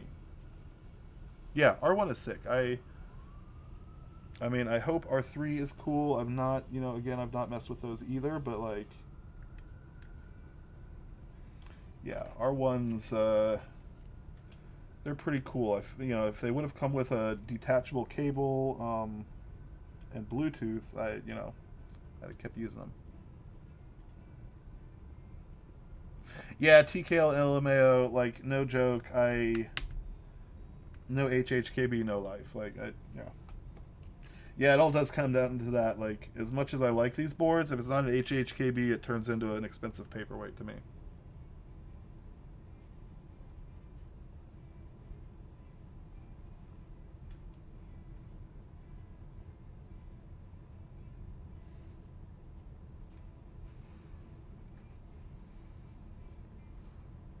What else do I? Yeah.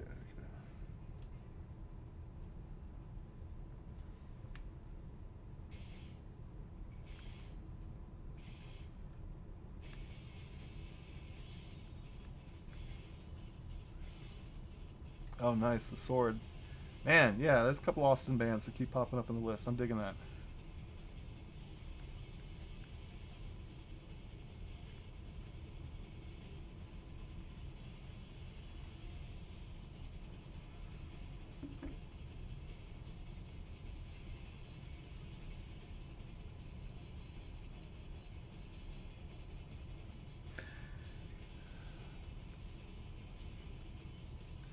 Yeah, I do wish there was an easier, or at least a more, I guess, easier to quickly swap parts tester for Topre, that would give them, like I feel like that's one thing that MX has is like if you want to know how an MX switch feels. I mean, yeah, it's still not the same as typing in like an entire board of them, but like you can get a switch tester and just go ham and try a bunch of different switches from a bunch of different places and click in new ones and throw caps on them, and that gives you a fairly decent idea. But there's nothing really like that for Topre. Yeah. Okay. Okay. Um.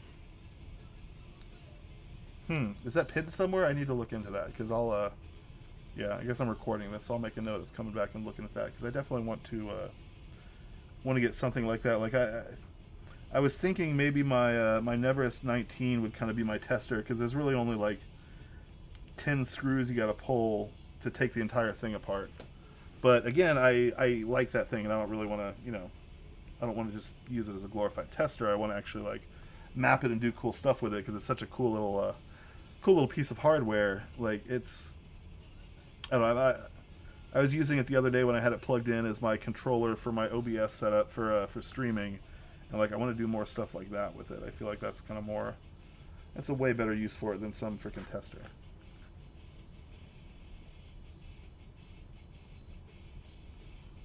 Alt FR4 for 1U.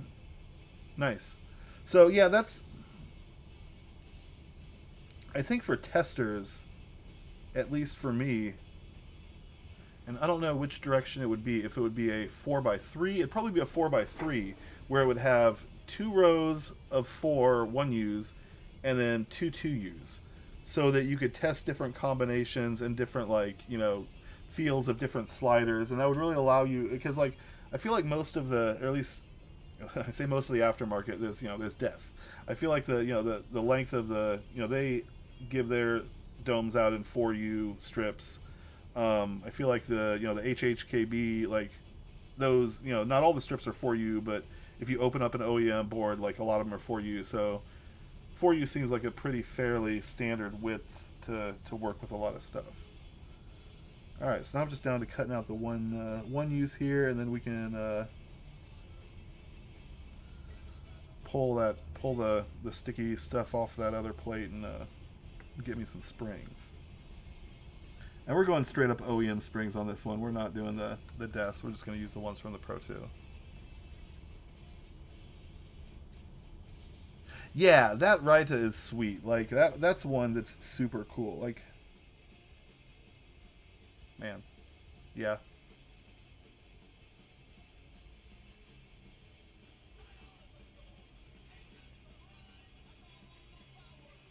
Yeah, I just think a couple 2U would be cool because then that lets you test out a lot of other stuff. Like lets you figure out if you would like running, like for instance, running 47 gram on your 2U mods and 56 gram on your 1Us, or vice versa, or it just kind of lets you try out a few other things.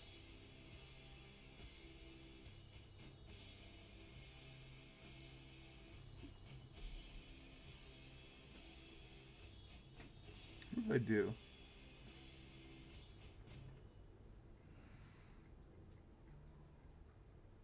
Okay. Cut 2 individuals rather than cut a 2U, which I like to cut as many complete strips as I can. So let's just do that. Man, these the V3s are nice. I think this is my second time because I put the green, no, I put the pink V3s in another board. Um, yeah, I like how the V3s have this little additional notch for cutting. It makes it easier to cut them straight.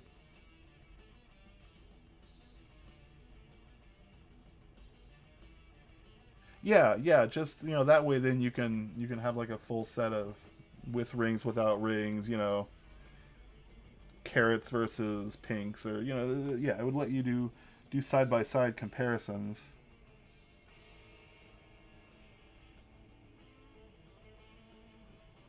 Yeah, yeah, acrylic would be super cool too. So the other, I don't know, a couple weeks ago, actually it's probably a couple months ago at this point.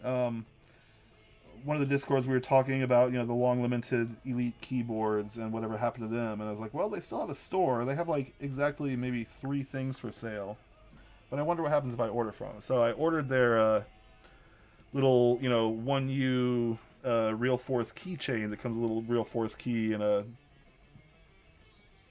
plunger, a conical ring, a housing, it's whatever the official terms for them are, but it comes with a complete, the complete, the keycat build.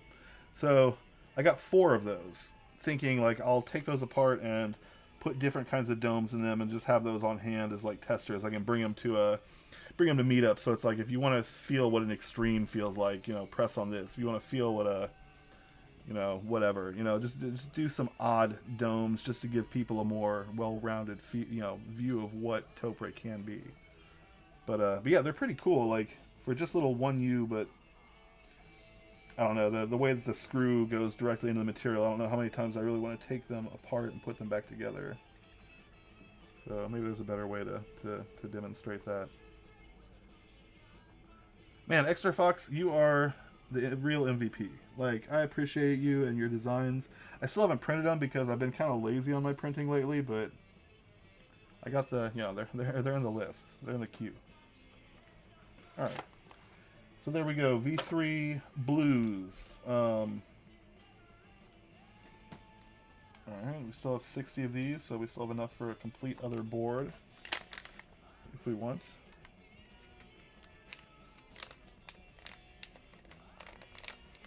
Oh, for sure, man. I don't know. I feel like yesterday was Andre Day. Maybe today could be Extra Fox Day. It's like I love the builders in this community and how free and open everybody is with if not some people don't necessarily share their designs, but like the process, like just being able to follow along and see V1 and V2 and the upgrades as we come across issues and discover new ways of using things. I just think it's super cool. Okay, so no, I did not lose lube. Yes, sorry, I did lube the stabs. I used 250 on on uh, on the stab wires. Sorry, 205. Yeah, 205 on the stab wires. Uh, the sliders all were RO59 coated prior to the build, so I didn't put anything on the sliders. And I still need to put in a 6U spacebar wire, so I'll be lubing that as well. Yeah, no, I was pretty quick with it. I was using Super Lube. My last stream, some of y'all, kindly let me know that Super Lube is one of the ones that warps domes. Even though I was using it on the sliders, so technically it shouldn't come in contact with the dome. I still figure, I'll go with the Crytox 205, and this is the thick stuff. This is the 205 2. So it's not the nice stuff you buy from the keyboard makers. It's the the thick industrial stuff.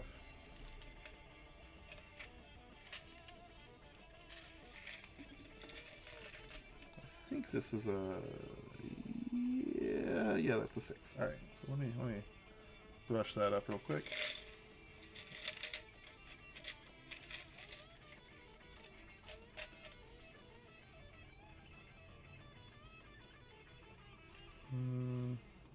All right.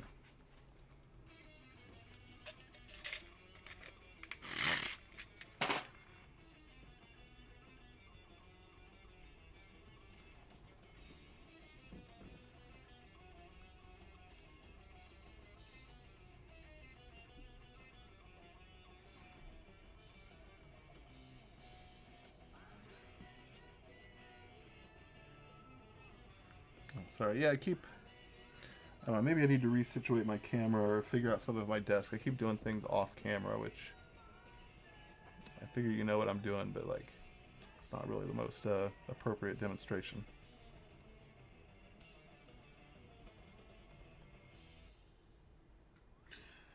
All right, so how did I do this last time? Yeah. Oh, dang. Okay, so I should not have held it like that because I just popped several of these housings out of the plate. So this is the aluminum plate, and this is a lot. Yeah, that was fun. I feel like they're not loose in there, but they're definitely. I mean, I just held it from the underside by a couple of the housings, and they popped right free. All right, well, let's just get this guy in here and hope for the best. I feel like once it's built up, it'll. Oh, damn it! It won't be an issue. Of course, I just got my non-dome warping lube all over one of these domes. There we go.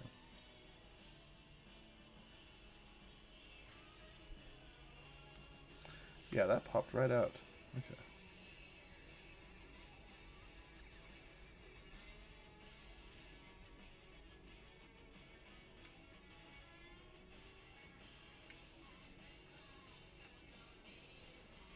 All right.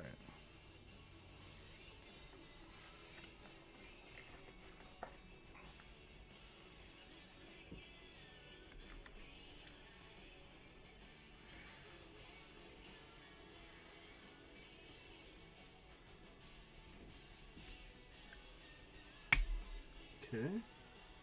And pop that way to place. There we go. All right. And somehow, I'm not surprised, cat hair got in there. All right.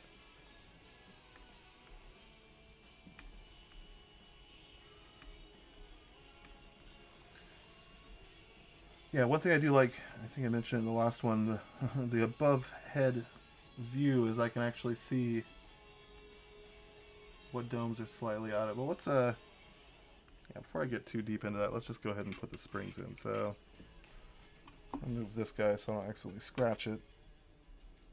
And let's go ahead and start popping these off of here.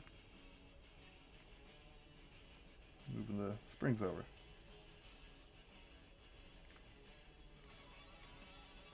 Oh yeah, so I forget, being a Pro 2, it's kind of cool.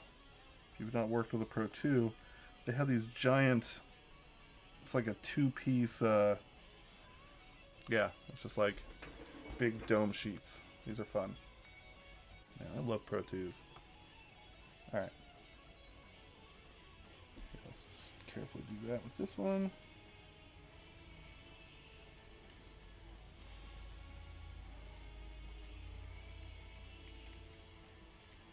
Oh, almost there.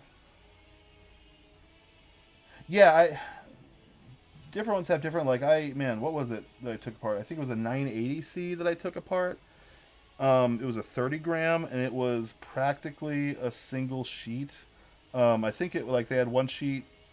Yeah, it was like practically just one sheet. But I guess with it being a 980, there aren't really alternate layouts for that. It's just one layout, so it kind of makes sense. But yeah, super easy. No, they're cool. They have like blockers for the spaces where there aren't keys. Like I like those. And then the other end of it is the like the BKE Redux V1 domes, which I put in a couple larger boards, including some full sizes. That, like, man, that many, like 108 1Us, like single unit domes, the biggest pain in the ass to get straight.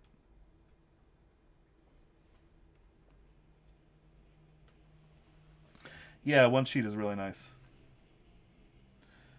See, I've been putting together, I think the last two or three builds I've done have been carrot domes. So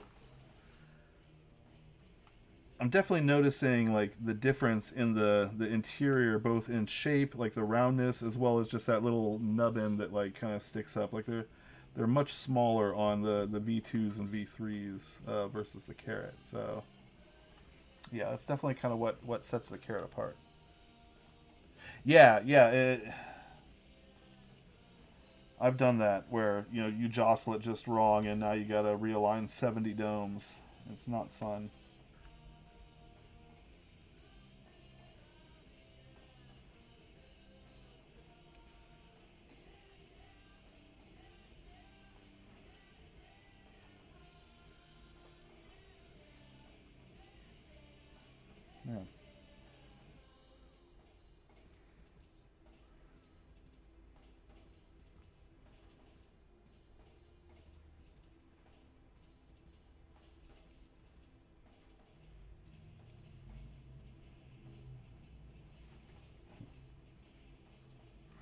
Yeah, this has been fun. Also, after like I don't know, I feel like the last couple Neverest being complete kits, like they just went by in a breeze. I think it took me like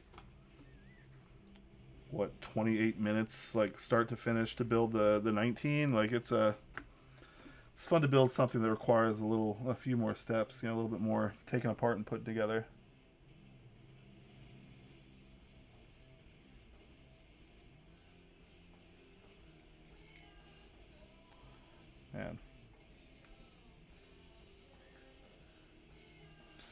Man, I never thought I would say it.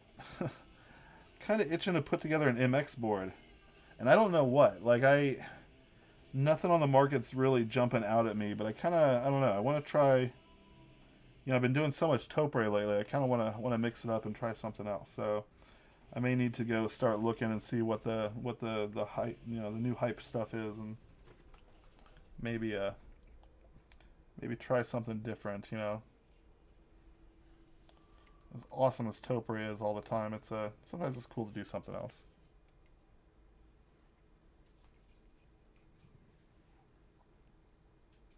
Not that I'm really hurting for Topre. I've still got, gosh, still got two data pads that I could assemble. Though actually, I can technically only assemble one of them right now because I'm missing a grounding wire. Apparently, when in their haste to get their shipments out the door, I guess when they sent out a bunch of the data pads, they missed an essential grounding wire. So they followed up with a FedEx package with one grounding wire in it for my two data pads. So I hit them up and let them know that I'm still missing a grounding wire, and hopefully, they can get it to me pretty quick. But yeah, I've got a few Topper things. I've got those. I've got my black heavy grail, which I've got some plans for. That'll be fun. And then in the next couple months, whenever it comes, I've still got the Evija, which is that's probably the one that I'm really looking forward to most, just because I've not built one of those yet. But yeah, we'll see. If I keep doing this keyboard streaming thing, then either I'll be taking apart my old boards, or yeah, we'll see. We'll see what comes up next.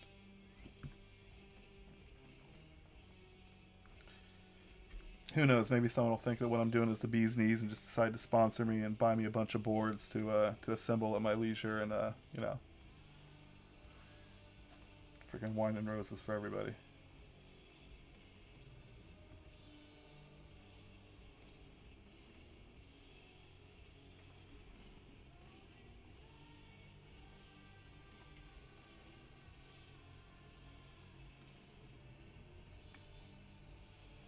Hmm.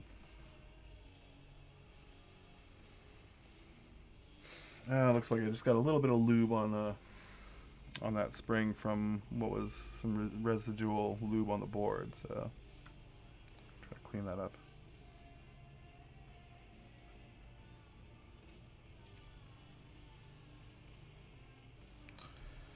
Oh man, I wish I could actually pay attention to what's going on in the Conical Discord. Apparently they got someone's busting out force graphs and shit.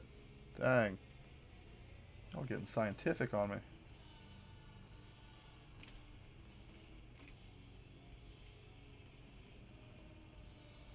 Alright, so I think we're just about there on the springs. And we'll get to make sure everything is straightened up as best we can and start buttoning it up. Yeah, we're getting there. Yeah, I mean, I feel like, for what? There's 60 times 5. So for the, 300 odd pieces in this keyboard, like it goes together pretty quick. I mean, plus the odds and end, like stab wire and this and that, but like, what, like 350 something parts when you think of screws included? Like, it's, yeah. But it goes together pretty quick. Man, yeah, there's.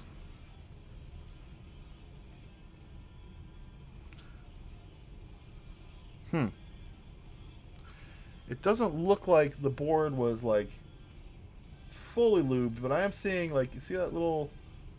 Yeah, I guess whoever was mucking with it before me, they maybe did a little Went a little heavy on the lube.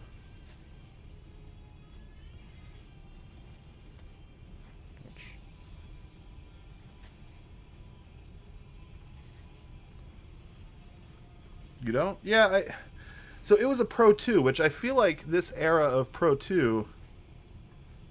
Yeah, so that's what threw me too when I first took it apart. But like, let me see what year this is. I don't feel like they were. Yeah, so this is a 2017, 10. I don't feel like they were doing as good a job on the stab lubing as what was done to this keyboard. So that's another reason why I think it was modded. If not, I mean, you know, they probably didn't take the domes off, but they definitely took it apart and like cleaned up the rattly stabs. Because yeah, this thing sounded good. Like on that typing test that I did the other day, it sounded way better than it had any like right to sound for a freaking old Pro 2. Yeah, I don't know. Maybe it was, and somebody in the factory was just like had actually typed on NHHKB and was like, "Man, I know how shitty these things sound without." Yeah, who knows? Speculation.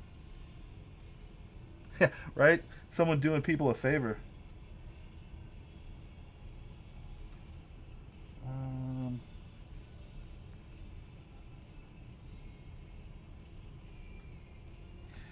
all right, I feel like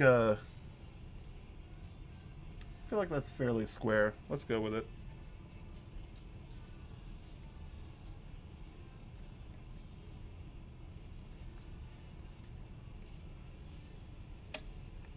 Okay. I think that's about right.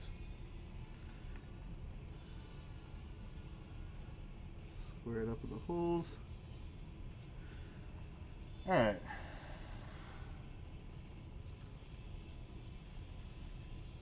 Let's start putting it all back together.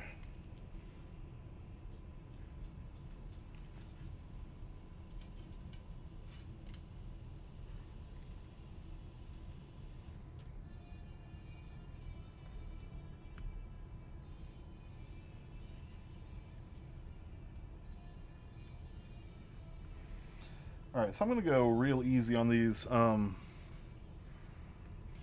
least the first couple to line it up, just because I'm somewhat paranoid about the thickness of this aluminum plate and these threads. But we'll see. I'll do just a couple of them, and then I think I'm going to flip it over and just kind of feel how they feel.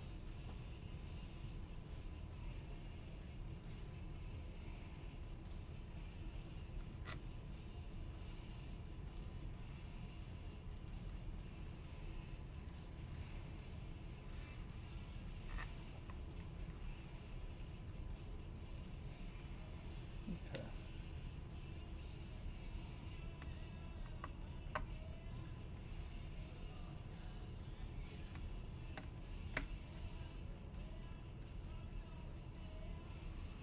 All right.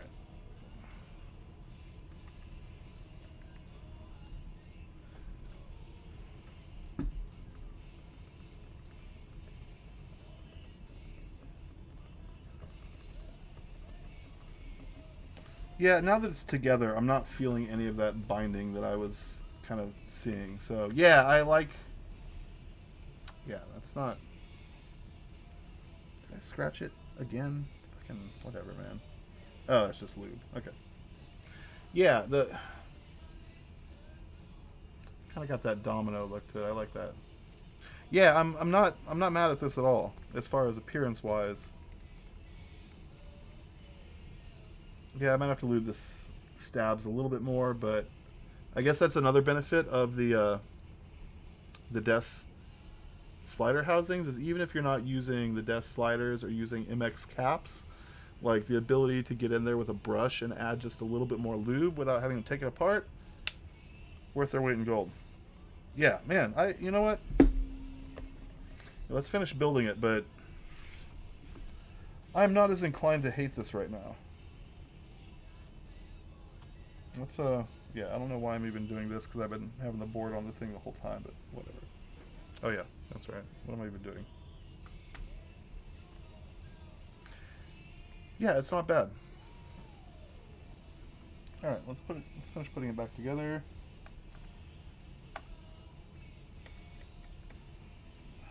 Okay.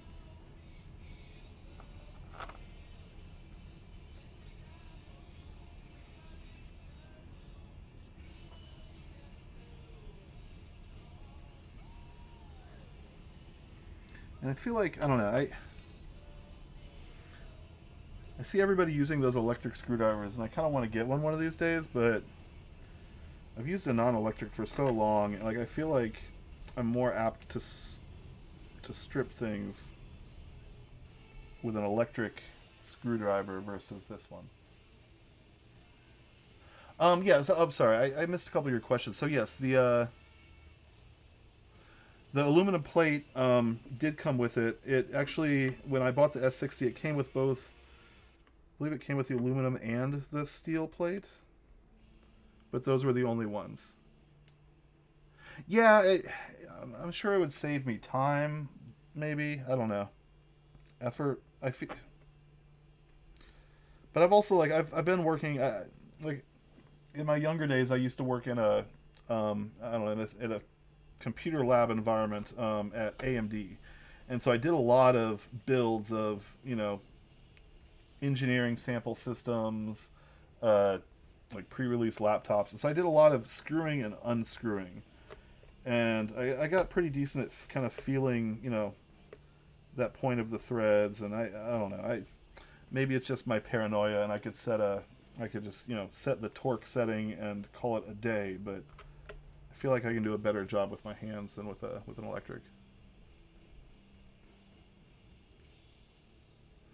Oh no, Bodie, that's a bummer. What keyboard was it? Your Are you on the 660? What are you using now?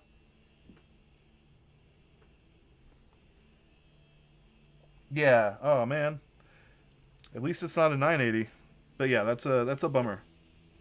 And it's also kind of tricky sometimes, especially when you have to like do a full slider removal like that. When you have a board built with domes and springs to keep from jostling other things. But man, I good luck and Godspeed. I hope you can get it sorted out without too much hassle. But yeah, that is frustrating. I'm sorry to hear that.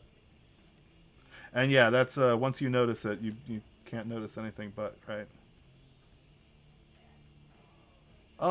Yeah, I'm actually so I'm not like I don't know if you've seen my posts and stuff, I'm a an enjoyer of the heavy grail. So I've got several heavy grails, different finishes. One of the ones that I bought, which hasn't been delivered yet, is a periwinkle sea stock. I don't really care for the periwinkle color, but I think that's going to be the one that I'm going to strip and do something with. So yeah, I have several friends who are in the custom bicycle business, who build frames, who work with bike builders, and some local powder coating companies. So I think I'm probably going to go with one of their recommendations and find somebody to paint the the heavy grail. But I haven't fully decided what I'm going to do with it. I just when I was buying that one, I bought it with the with the understanding that it's probably not going to stay periwinkle blue. Yeah, it's not really my color. All right, all right. Yeah, this feels pretty good. Um, I think I'm just gonna stick with the stock daughter board for now, and I can worry about modifications and throwing a battery and stuff in it later. I just want to kind of get this thing going and see if I like it any more or less than the PC.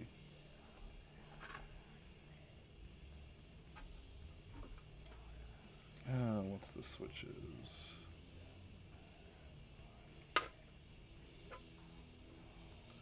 What a freak! Whoever was using this thing actually used delete as delete. What kind of a monster does that? Um, Not really doing. Okay. Which one is it? Yeah, switch five. Okay. I think that's what I need. I think it's 135 for this. Uh, I'm probably just gonna do OEM printed caps, which actually now that I think about it, I probably should have. Wait, where do I have those caps? Huh. Yeah, I'm starting to get tired. I'm not remembering where I put stuff. Yeah, I thought I had some printed caps out here, but I'm not seeing them. So maybe I won't be doing printed caps. Maybe I'll just be doing these blank blacks that I have over here, which I think I've actually got another set of them somewhere that might be a little easier to get to. So I might just do that for now. But yeah, the plan was printed caps because I was gonna do a show pad, um, also with printed caps, from one of my from one of my full sizes. So kind of do it as like a pair.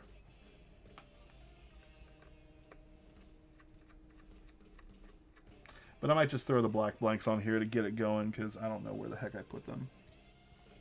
Alright, so this goes, I believe, upside down. Yeah, alright.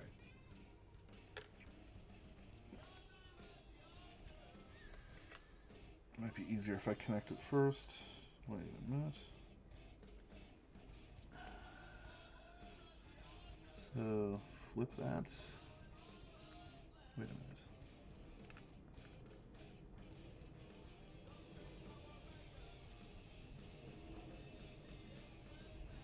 Alright, there we go.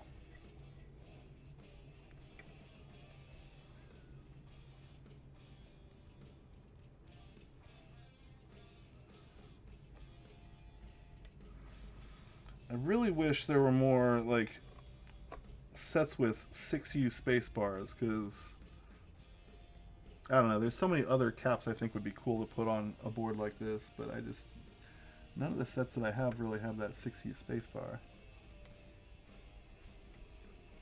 So I'm just going to stick with OEM.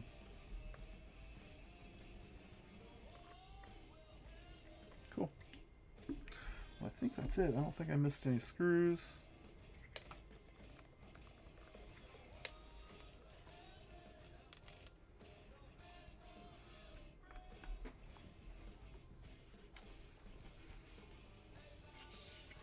Yeah, I got all sorts of lube all over the back of that, so it's going to look like shit, but whatever. Oh, sweet, it was the inside, so it doesn't even matter. Cool, alright. What did, oh yeah, that came out of the Pro 2, so I won't use it.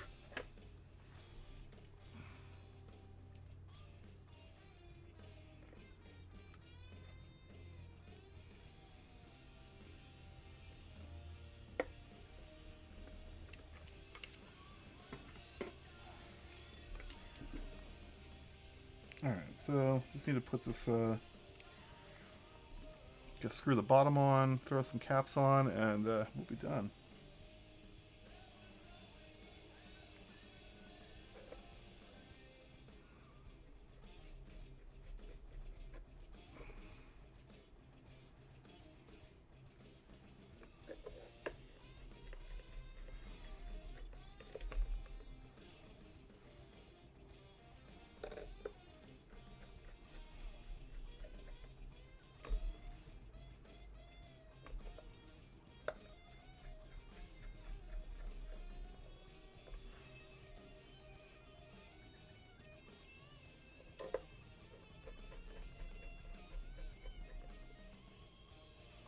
Yeah, good timing, Hearth. No, I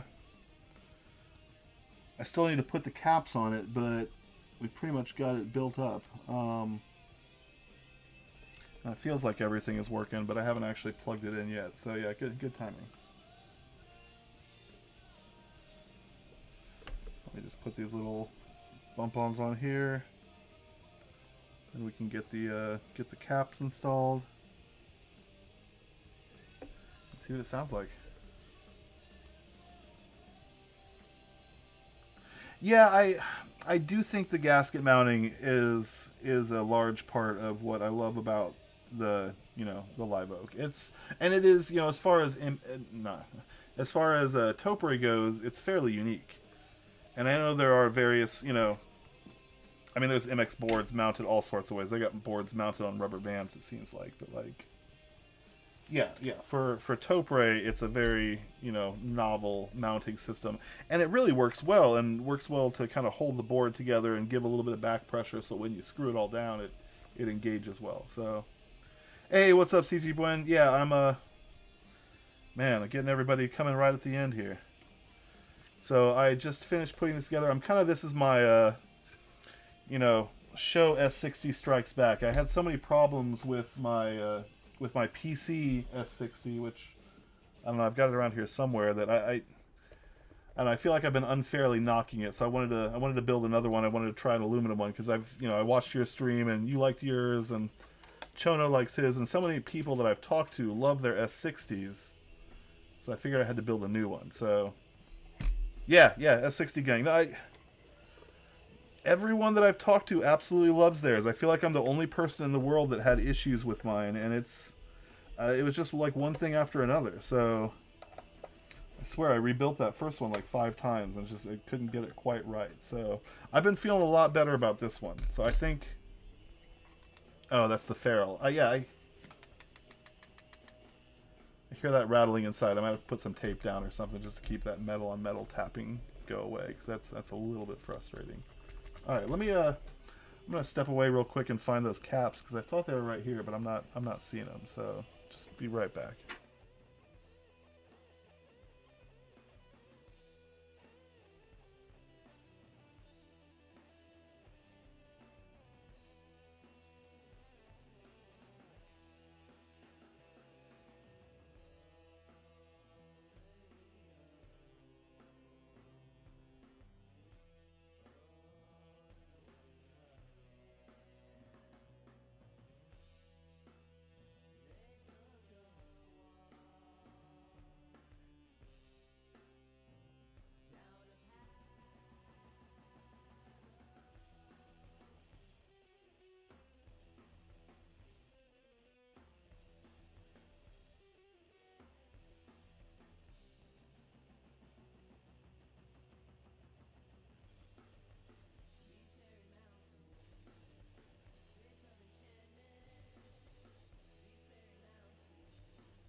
All right, success. It was on another harvested board. This one was a professional hybrid that I had the pad installed on. So I want to reuse this for something else at some point because I hate wasting that. But yeah, I'm gonna at least for now salvage the caps off of it and install them on this one.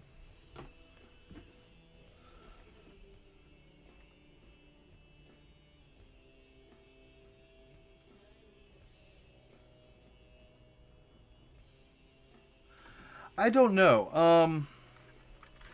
So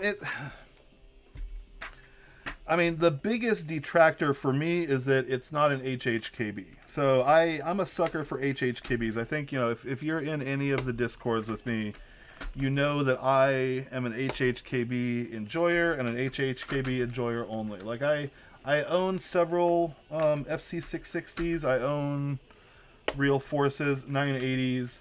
And they are lovely objects that sit in my closet while I type on my Happy Hacking keyboard. So, it could be a collector's piece, but really, like, I don't know. I think I was saying it earlier in the stream, but I'm just, at this point, I don't know how many more empty metal boxes I'm going to buy.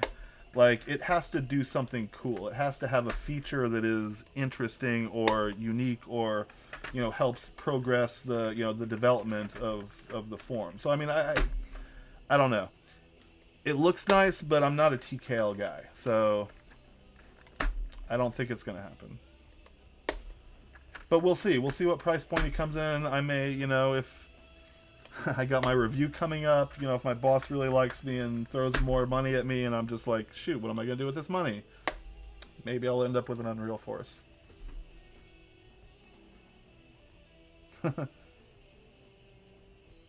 I do like to keep the Veracity Steel Heavy Grail at hand just in case of unwanted intruder, but no, for my carry board, I go a little bit lighter than that just because I ride a bicycle, so every ounce counts. And you know, I'm a man of ample proportions, so maybe if I wanted to save grams on my bicycle, I could lose weight, but right now I'm taking it out of the keyboard.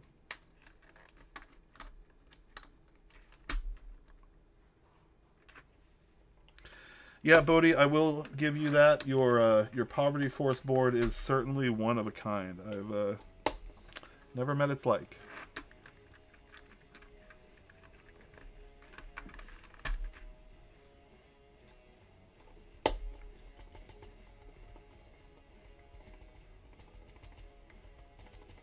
There's a man, I don't know. There's a sound there I don't like.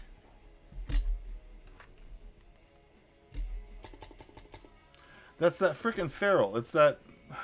Listen to that. That's got to be it. It's got to be it rattling in there or something. I don't know what the hell that is, but I'm gonna have to fix that.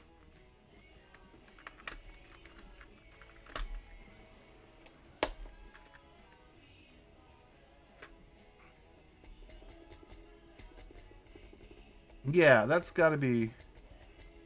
Is it aluminum? God, listen to that. I hate that. All right, I'm gonna need to figure out what that is. Yeah, let me get caps on this, and then I'm gonna open it back up and see if we can figure out what that is, because that's not anything I care to listen to while typing.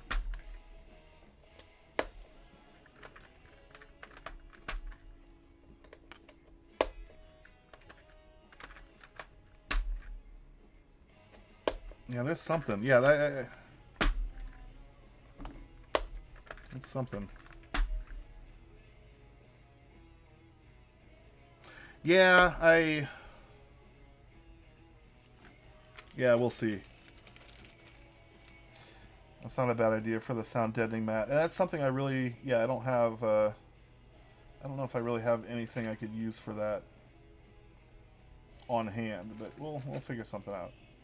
Might be a round 2 stream for that or something. We'll see. Okay, yeah, let me finish up these caps real quick. Yeah, Sorbo, like I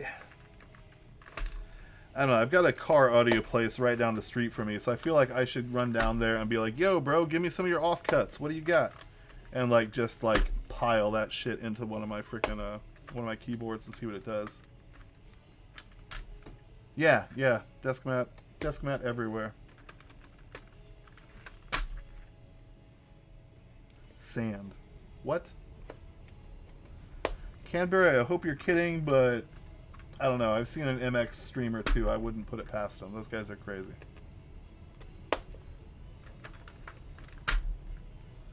$30 Duro? Okay, I guess I'm glad I'm recording all this, because you guys are giving me ideas that I need to look into, because I'm, you know, for as many of these as I put together, I'm still a relatively noob on some of this kind of stuff. Like, I've never Sorbo-thinged a case. I've never,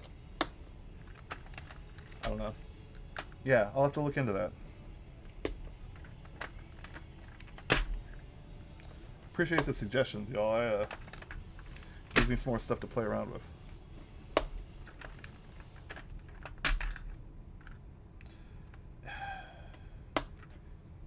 Polyfill, is that like the stuff they fill like pillows and stuffed animals with? Is that what polyfill what I'm thinking of? Have you used that personally?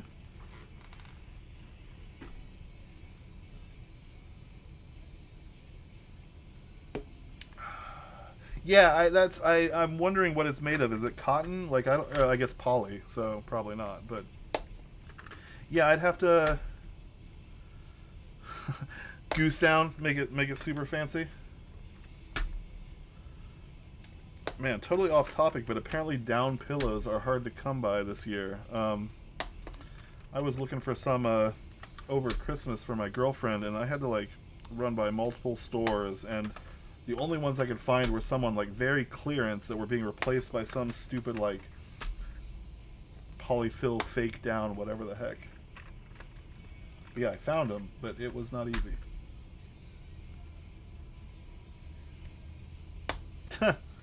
Yeah, that'd be great. Send a hell. I like cooking geese, so I mean, I'll take the whole thing.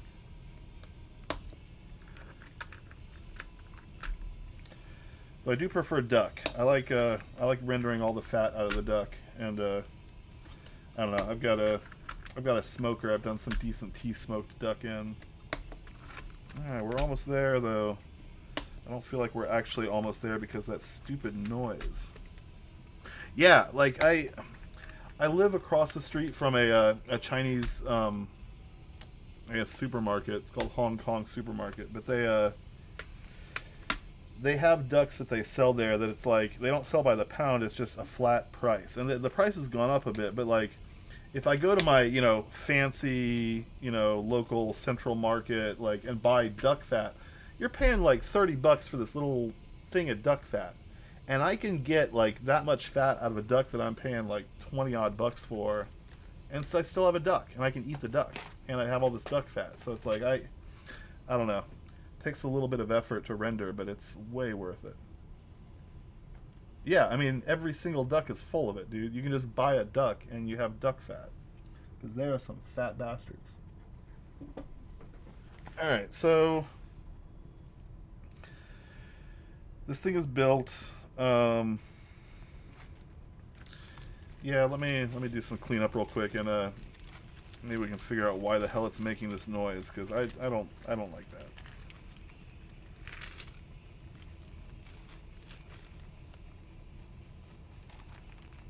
Yeah. So yeah, that's I know, dude.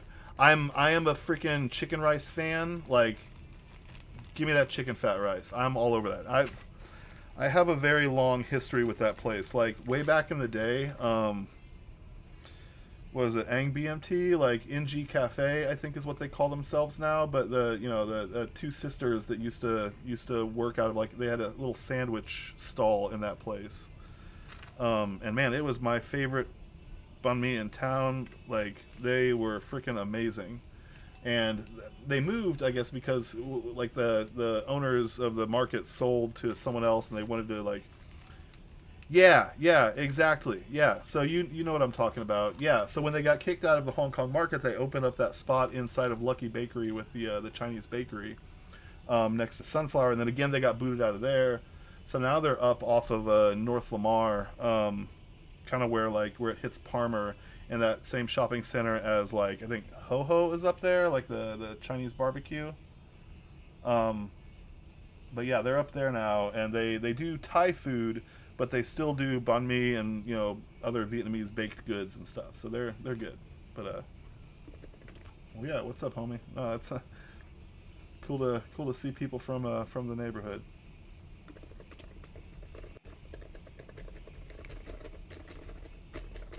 Yeah, that I hate that.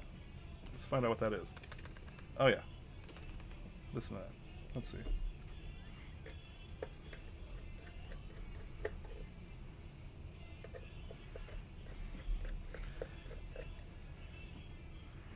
Yeah, I feel like maybe what the man, I had some green tape around here, like some frog tape. I'm trying to remember where it went.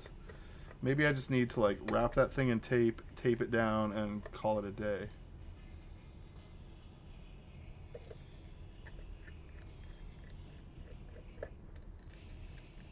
Yeah, I'm wondering, like, did I have this problem on my PC and I was just too pissed at the rest of it to notice, or what? But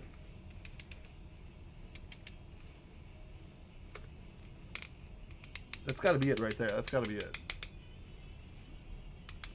All right, let me tape that down. Pardon me one more moment.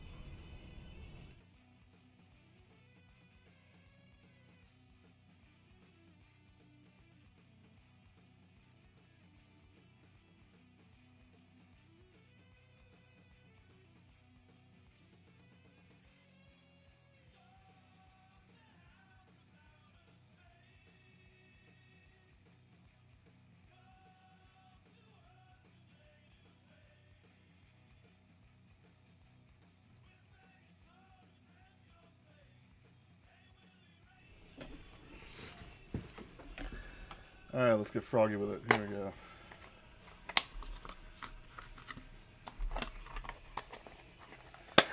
Yeah, let's what's the outcome, Neko? You are you having a similar rattle?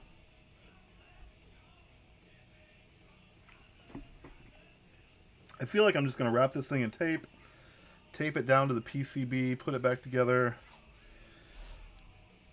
and it should be fine. I'm sure it's fine.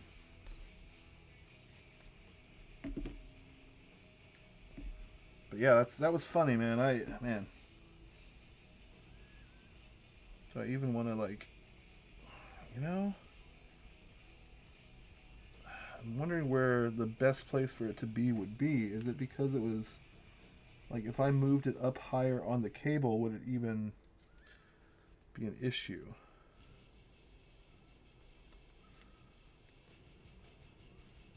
But yeah, I don't like that rattle. So whatever we're doing, I'm gonna make it go away. Okay, okay, no ferrite. Interesting. And obviously it's a Pro 2, or it wouldn't fit in the case. So yeah, in fact, I'm just gonna pile a little bit more.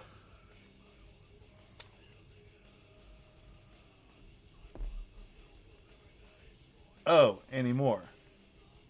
Oh, of course. Okay, duh. Yeah, yeah. Makes sense. All right. Yeah, I'm just gonna like loosely tape this thing up so that it kind of wedges itself in between the. Yeah. It's ugly, but if it works, I don't even want to mess with this thing anymore.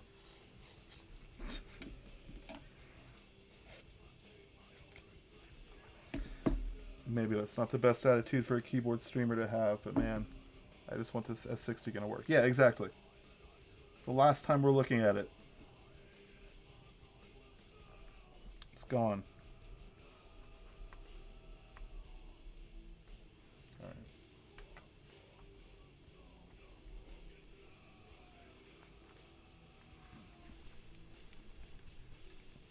I think we're good, guys. I think we got this.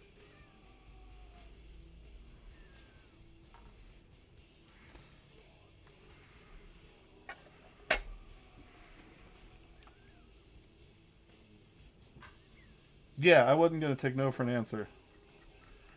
Let's put this thing back together and type on it.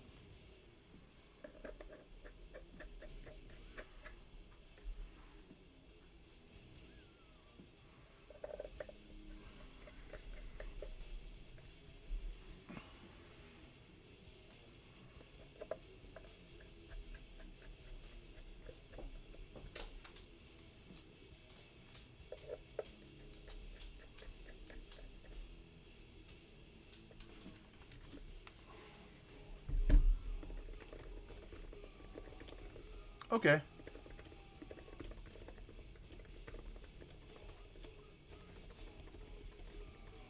I could probably stand muck around with the space bar a little bit, but yeah, let me turn off the music real quick. Not that I'm really listening to it anyways, but let's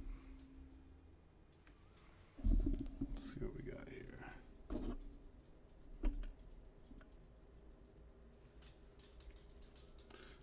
All right, S60 take 2.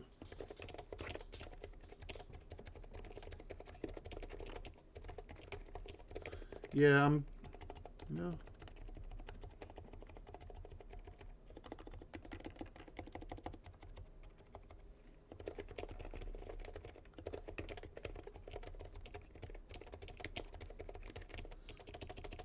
Yeah, I'm gonna have to work on that spacebar, but maybe that guy.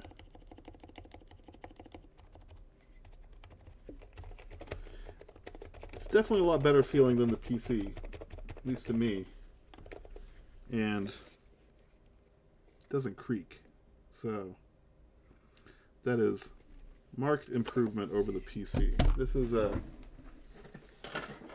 think I demonstrated this for the folks who joined early, but for y'all who joined late, this is my PC S60, and I've had no end of problems with the build. And like it doesn't sound terrible. But this is the problem I have with it: is the case doesn't quite fit together and it creaks. Like no matter where I push on it, it like doesn't quite seal together. And yeah, that one's interesting because that's got the ferrule in there too, and that's not really rattling. But like, yeah, like look at the flex there. That's and if you take it apart, you'll see that there's this little edge, kind of machined into the sidewall that this is supposed to sit on. But because it doesn't quite sit flush, it kind of has that like how like a cricket's leg like has the two edges that rub together, and so when it's got that like edge on edge. So and it freaking just kind of drives me nuts. Like I don't want an aftermarket case to be creaking like that, but whatever. So that's why I built the second one because I wanted to see if the build experience with the aluminum is any different, and so far it's it's definitely an improved case and it's an improved experience, but I don't know, I still feel like with the heavy grail, with the the other options that we have with the Neverest, with the Live Oak, like I appreciate the price point of this, but it's still I don't know if it's probably not going to be my top 3 board. So yeah, so the domes, that is the other. I'm trying a few things. It doesn't feel like it like really it's not like it's shortening the. Yeah, I don't know. Like the domes are nice. They're nice. Like I don't know. I'm such a sucker for the BKE experience, that kind of carrot like poppiness that like I like 45, I like 55, I like 30s a lot, but yeah, I don't know. It's just not it doesn't speak to my heart like the carrots do.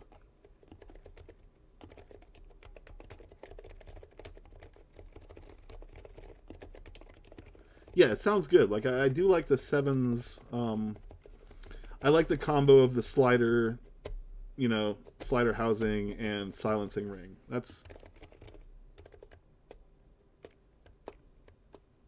yes, you hear that release. Like I do like that. So no, that's nice. I feel a lot better having this one in my collection than I maybe do the PC. And I think once I have get the numpad, get the S23 built to go with it, because I've got a black anodized S23 as well.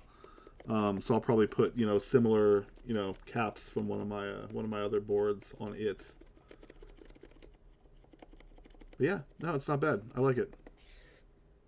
I don't hate it. Which I didn't think I was going to. I mean, I feel like there were a couple things of the other one that kind of tainted my perception of it. Yeah, it's utilitarian. You know what? That's it. This is going to be my work keyboard. I'm going to bring this one to work, and I'm going to leave it on my work desk, and I'm not going to feel bad about it. And if some coworker comes along and gets his grubby hands on it, it's not going to break my heart. And if someone spills their drink in it, like I'm not going to completely kill them. So this is going to be my work board. Because I do like the way it feels. Like, yeah, it feels good.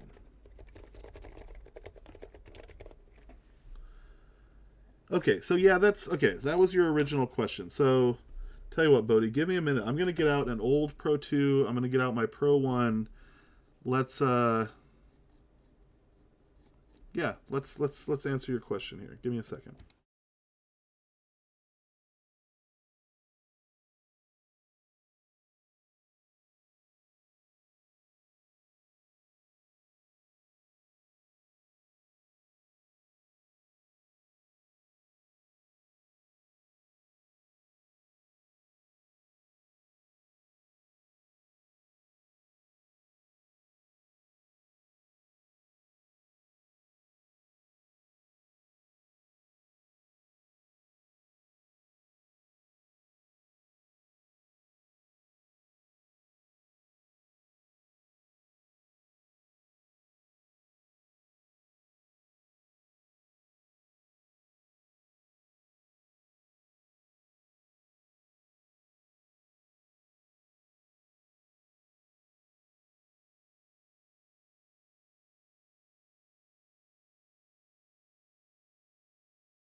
Yeah, give me just a moment to clean up a few of these things, and we'll get out a Pro 1 and a Pro 2 and take a look at them.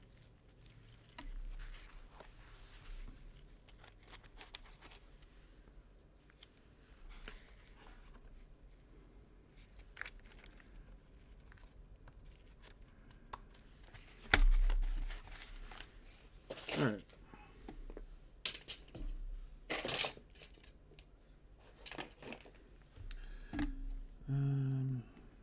Yeah.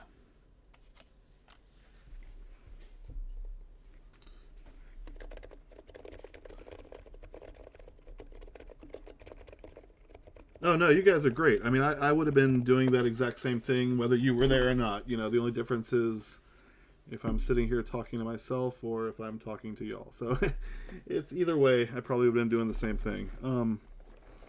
So yeah, let's get a few things to compare. So this is a Pro 2 with, I don't think they're that old. Yeah, this is 2015. So this one's not super old.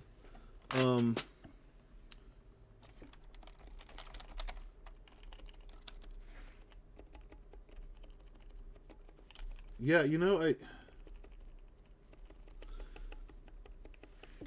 I'd say this is a little bit stiffer than the Pro 2, but the brake is similar. Like and this is one that I silenced, I think, with number 3. So this one's like, that's the difference between a number 3 ring and a number 7. So, but yeah, as far as the feel, the brake of them, very similar. This is a little bit heavier, but yeah, that's pretty similar. Now let's look at the Pro 1.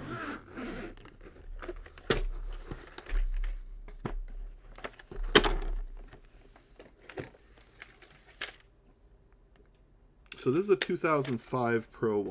So this one's about 10 years older than that. This one is not silenced. So there's, you know, that's this one's all thock all day. In fact, I've never opened this one. So yeah, that's okay. So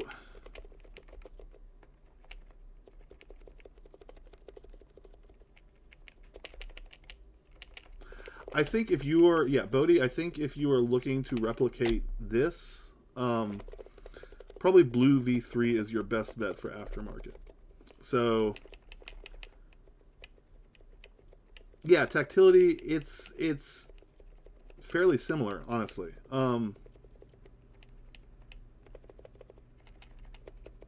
Yeah,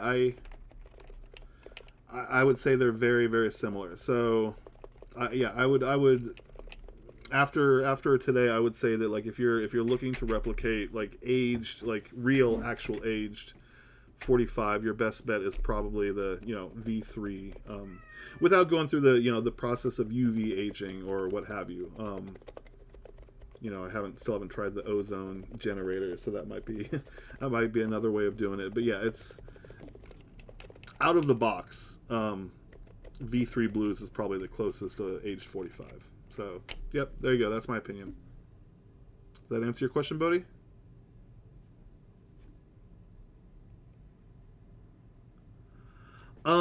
So that's the thing. I built this so that the pre-compression is minimal, and the reason being is because it is a Type S slider, so it has the, you know, the indent on the bottom, as well as the, you know, the slightly shorter legs. It is it's, you know, the desk keys slider housing, so that adds an additional 0.2 millimeters of stack.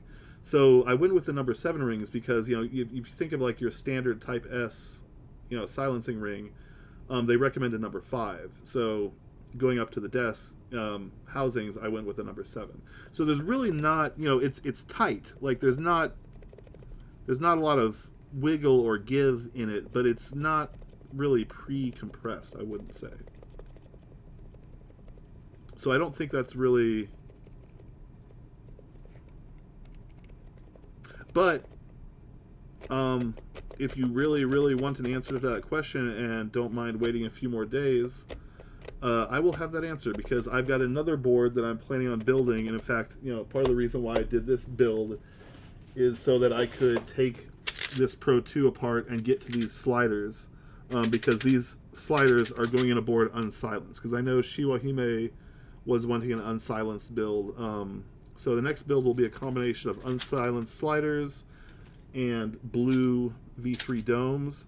So you'll know at that point, as far as preload, if there is any preload going on, it won't be the case on the next build. So, yeah, give me a week to get ready for the next stream, and I'll definitely make sure that it's coming up so that you don't miss anything. But yeah, that'll be the one that'll maybe will answer your final question. But it's getting late here. It's about 11 o'clock my time. I think I'm gonna eat another one of those enchiladas I made earlier. So you'll have a good night. Thanks. It looks like I've still got 10 of you watching, so I appreciate everybody sticking with me through this build. I think we learned a few things. Looking forward to the next one. So yeah, I'll catch y'all later. Thanks, Neko. Thanks, Black Greymon. I'll catch you at the meetup. Yeah, see you guys. Good night.